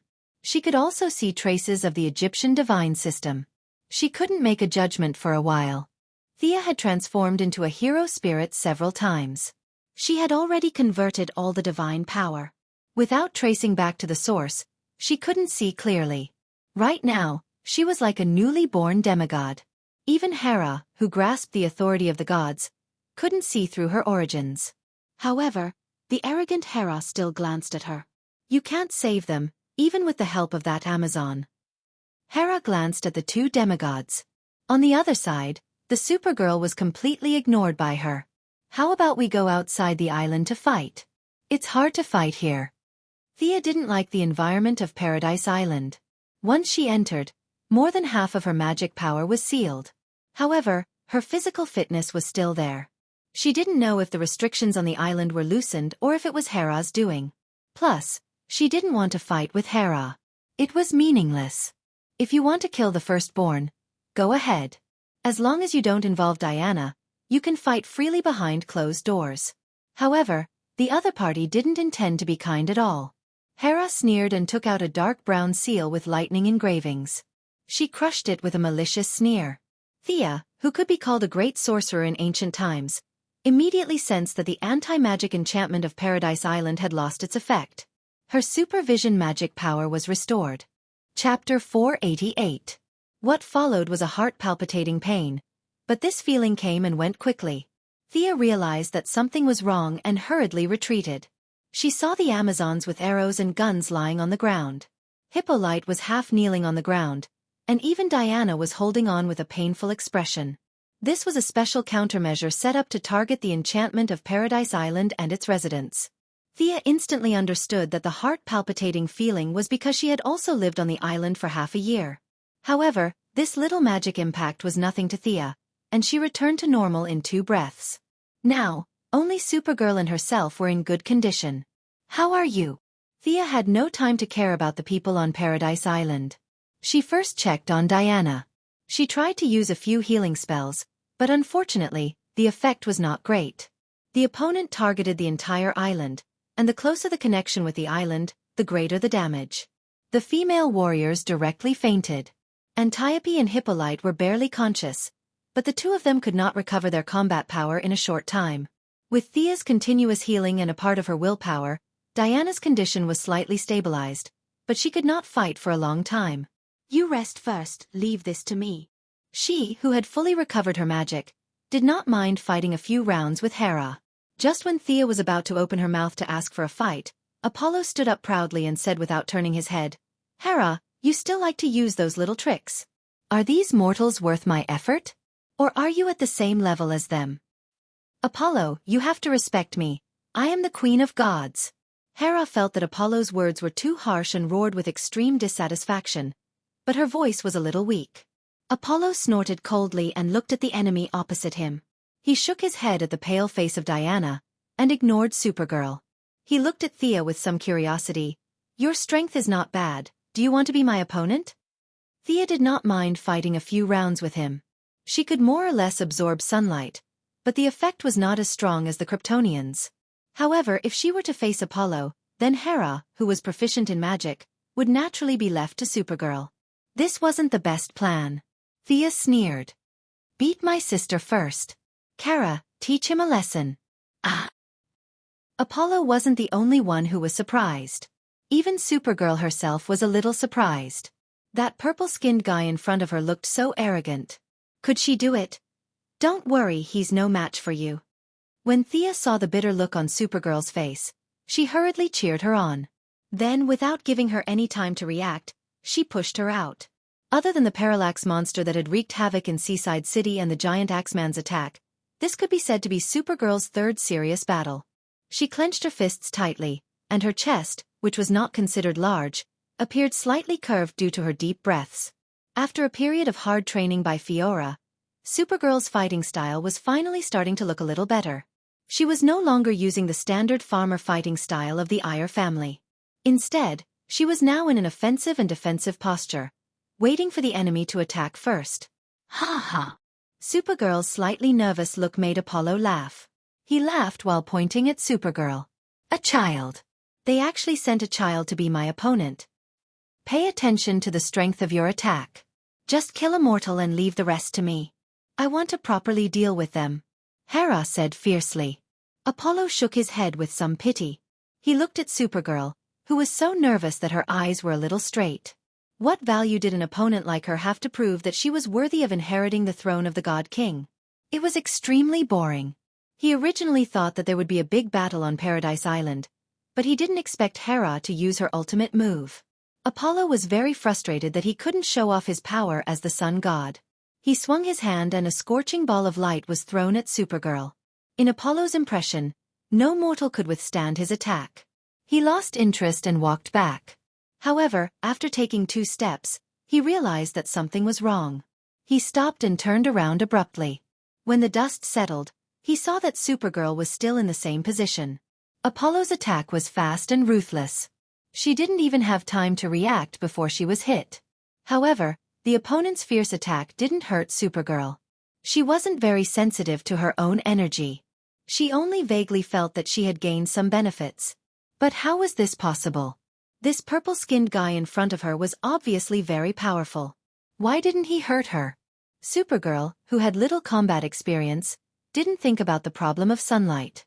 If it were Superman or Fiora, they would have understood immediately. She had little combat experience, but Apollo had plenty of combat experience.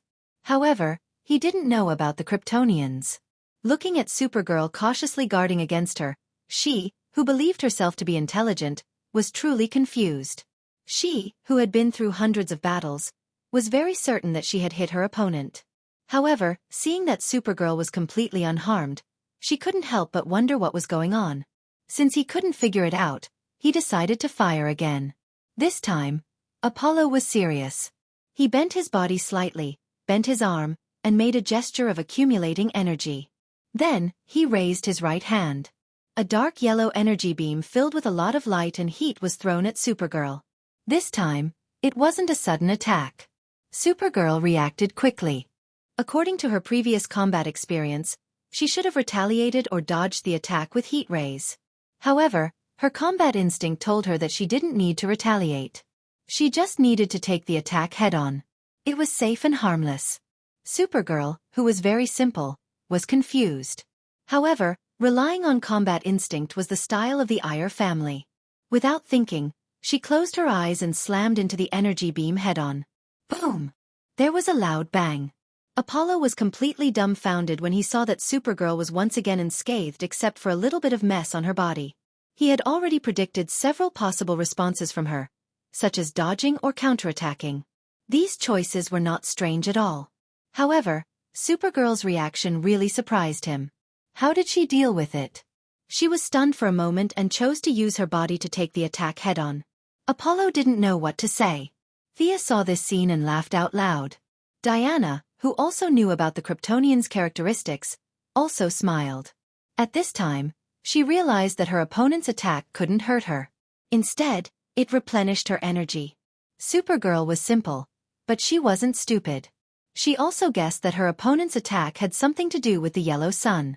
Supergirl's body had absorbed all the energy contained in the two attacks. Now, her energy had increased by at least 10%. If this energy was exposed to the sun, it would take at least half a year. Supergirl, who had always been troubled by the fact that Superman was stronger than her, seemed to have seen the wonderful scene of her teaching her cousin a lesson. She laughed happily. Chapter 489. What the hell are you laughing at? The three of them mocked him one after another, and Apollo's face darkened. As a general of the Greek pantheon and now the self-proclaimed successor of the god king, Apollo was furious. The energy in his body surged, and golden flames spewed out of his eyes, mouth, ears and nose. Apollo's expression was ferocious. This island had looked down on his authority, and he wanted to sink Paradise Island. In your dreams. Thea swung her hand and shot a shadow arrow. Since Apollo was full of light energy, the shadow arrow could delay him for a moment, and naturally, he could not launch his next attack. Hera's reaction was not slow either. She seemed to be in the lead, but her divine power was far inferior to Apollo's. Seeing Thea blocking her, she did not want to be outdone and shot a water arrow to counter the shadow arrow. Thea immediately returned the favor. Spells of various colors covered the sky and covered the earth as she threw them over. The goddess of strife, Eris, was sneering at the side, and had no intention of interfering. Hera could only brace herself. As the queen of Zeus and the mother of most of the main gods in name, she was very accomplished in magic. If not for the fact that she had lost too much, Thea would not have been able to defeat her. The two of them began an intense magic exchange, and on the other side, Supergirl also began to attack Apollo. Boom! There was an explosion. Apollo's attack was not completed in the end, and he was interrupted by Supergirl before he could accumulate more than half of his energy. However, his use of divine power was very unique. He moved the center of the energy explosion to the front, which was between himself and Supergirl. His plan was good. His own energy could not hurt himself, but Supergirl would not be able to take it head-on, right? However, the result made him collapse. He was indeed fine, but Supergirl was fine too. The adorable Supergirl's energy increased by a lot, and the scene of her teaching her cousin Superman a lesson appeared in her mind. The little girl was very excited, and she threw a punch at Apollo's face with great force. The power of Apollo's ultimate move was indeed extraordinary. Although the center of the explosion was between him and Supergirl, there were still some aftershocks that wreaked havoc in all directions. Hera lightly shook the peacock feather coat on her body to block the impact. Sia herself could absorb sunlight and had no defense. However, the people of Paradise Island did not have the ability to do so. Diana was a pure warrior, and she could not defend such a large area. Thea could only hurriedly set up a defensive shield to block Apollo's remaining energy impact. However, this distraction allowed Hera to gain the upper hand. I can handle it. Seeing that Diana wanted to help, Thea stopped her. The attitude of the goddess of strife, Eris, was unclear. As a reserve, Diana could not play. Several energies gathered in his body, and he raised his hand to send a bolt of lightning towards Hera. Unexpectedly, the other party was instantly enraged. I'm Zeus's wife. How dare you use lightning against me? It turned out that Hera, as the wife of Zeus, also knew lightning spells, but she didn't usually use them. Thea exchanged a few blows with Hera, and found that the lightning spells made Hera a little hysterical and made her lose her judgment. Thea was secretly pleased and quietly turned the situation around. Diana stared at Eris, the goddess of strife, with full concentration. However, Eris did not help. Instead, she took out a glass of wine from the void and drank it leisurely. From time to time, she would say a few sarcastic words. "Mother, be careful. Do you need your daughter's help? Little girl in the red cloak. Be careful. Apollo is going to hit your shoulder." From her long-winded words, one could not tell which side she was on. It seemed that the victory of either side had nothing to do with her. Diana threw out the lasso of truth. She did not resist and continued to say what she wanted to say.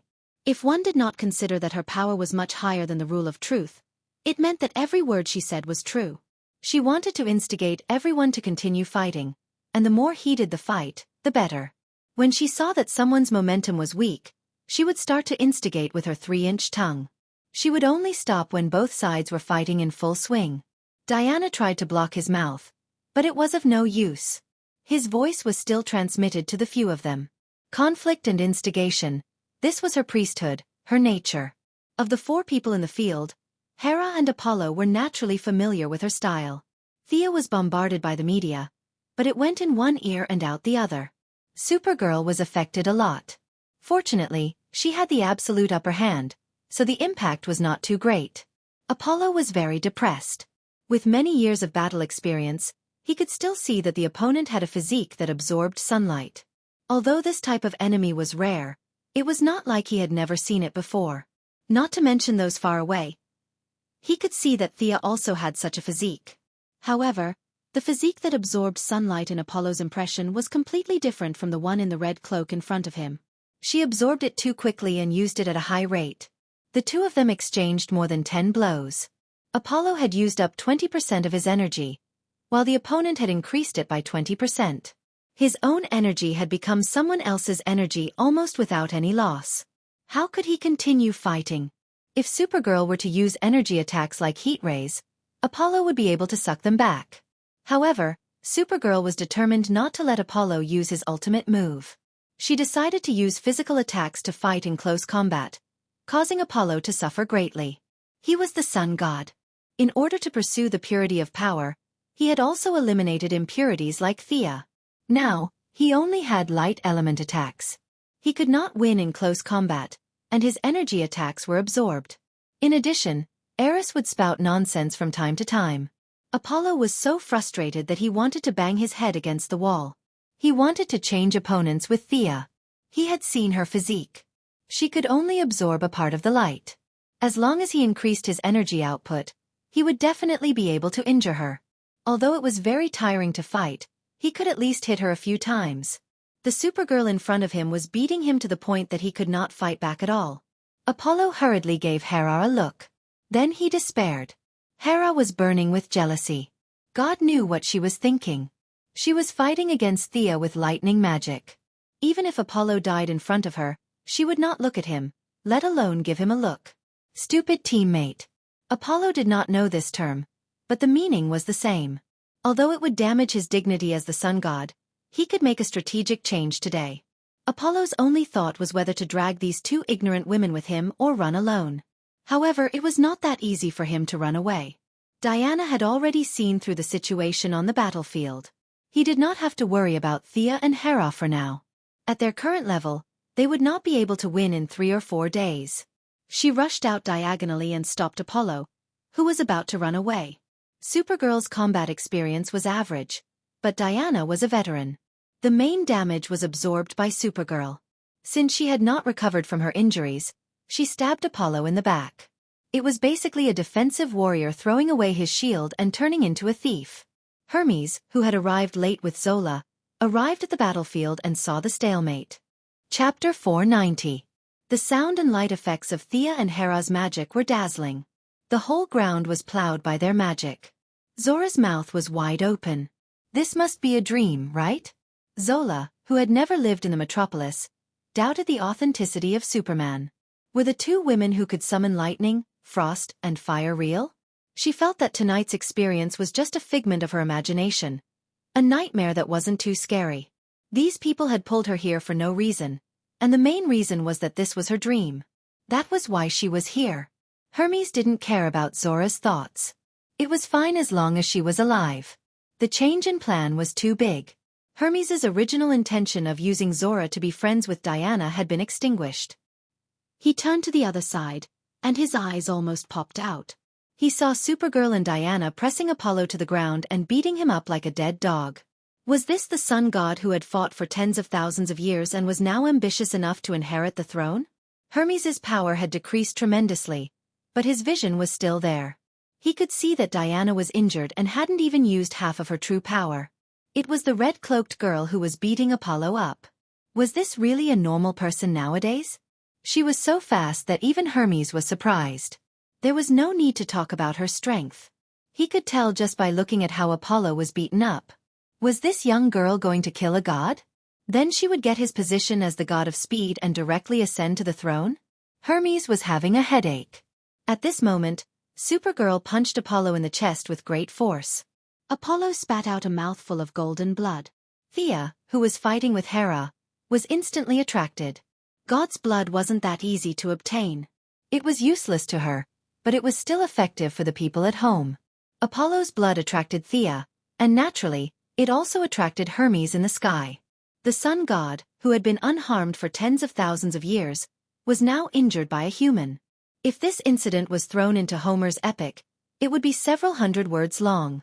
There were very few people in the audience right now, but other than Supergirl, everyone else knew the truth. Apollo was going to die. Hermes felt a toothache. Apollo had spread the word that the eldest son of Zeus would kill one of them and ascend to the throne of God. Now, he had not even seen the shadow of the firstborn, and he, the rumor-monger, was about to die. After much consideration, Hermes decided to overturn his original plan. If the soft approach didn't work, then he would use the hard approach. He only had one chance to use his killing move. Who should he give this chance to? Diana was definitely out of the question. She was needed for the follow-up. There was also no need for a Supergirl. She was purely an ordinary person. Naturally, the only one left was Thea. Hermes did not have a good impression of this unexpected intruder. Furthermore, she was the one who called the Supergirl who wanted to kill Apollo. Hermes made up his mind. Looking at Hera, who was entangled with Thea, Hermes sneered in his heart. You guys can have fun. He took out a feather from the void. This was one of the tricks he had left behind when he was at his peak. The power of the feather represented the highest level of the god of speed and thieves. He pinched the feather with 2 fingers on his right hand and threw it at the center of the battle between Thea and Hera. This was a reverse transmission magic circle. The principle was not complicated. The feather stuck on the ground would connect the ground and the underworld. As for the people on the ground, they would naturally enter the underworld directly. At first, Hermes only wanted to replace Sia, but when he thought of Hades's instructions, he did not feel guilty at all and took Hera in as well. Once he made a move, all his previous disguises would be useless. Without hesitation, he grabbed Zola, who still wanted to watch the show, and directly activated the divine staff to teleport away. His feather was as light as a gust of wind. It was inserted vertically in the middle of Thea and Hera's battlefield. Because it was not aimed at the two but at the ground, neither of them sensed it. When the transmission began, Thea was shocked. What was that? Hermes, don't you dare! Hera shouted loudly, but the transmission was so fast that both of them were one step too late. The ground within a radius of 100 meters, and the two of them were instantly transferred to the other side. Thea only heard Diana's shout before the transmission began. Seeing that Hera had wrapped herself up tightly with the peacock cloak, Thea also took out the light ring, conjured a big house and went in. It was the first time that Hera had seen such a strange trick. After hesitating for a moment, she wrapped herself into a ball with the peacock cloak and squatted on the ground. Seeing that Thea did not close the door, Hera also went in shyly. What trick is Hermes using? Thea asked while maintaining the conjuration to resist the turbulence of time and space. Although the two of them were still fighting fiercely 10 seconds ago, Hera was very practical and immediately began to turn the enemy into a friend. Hera, who had been putting on airs all this time, said proudly, "That thief only knows how to do 2 transmissions. He used this trick before. It should be the exchange of the underworld." The underworld? The place of Hades? Hera's expression was very ugly. She nodded and observed the golden conjured house again. This was definitely not magic, but what was it? She asked embarrassedly. How long can this thing last? Thea smiled. Now that her light ring could amplify emotions by 200 times, and she controlled the total energy of the yellow light, she could maintain this low-intensity consumption as long as there were still feelings of fear in the universe. But there was no need to tell Hera the truth. She avoided the topic and said, "It should last for a while. You don't look well. Do you have a long-cherished wish with Hades?" Thea used the trick of coaxing middle-aged women again. She lowered her posture and slowly began to talk. Hera felt that this opponent from 10 seconds ago was not so detestable. Most importantly, Hera could see that Thea and Zeus were not related, at least not in terms of bloodline. This made Hera's attitude much more relaxed. Although Hera was still arrogant, she could still answer 2 out of 3 questions. Thea had a rough idea of the situation. In fact, Hera wasn't as bad as the legends made her out to be. She was extremely loyal to her love. It was just that Zeus was too much of a playboy. He repeatedly threw his love into the pool, which made Hera a little hysterical at times. But even so, Hera did not betray their love. She and Zeus only had 2 men and 3 women. The rest of the men and women in the Greek gods were all illegitimate children.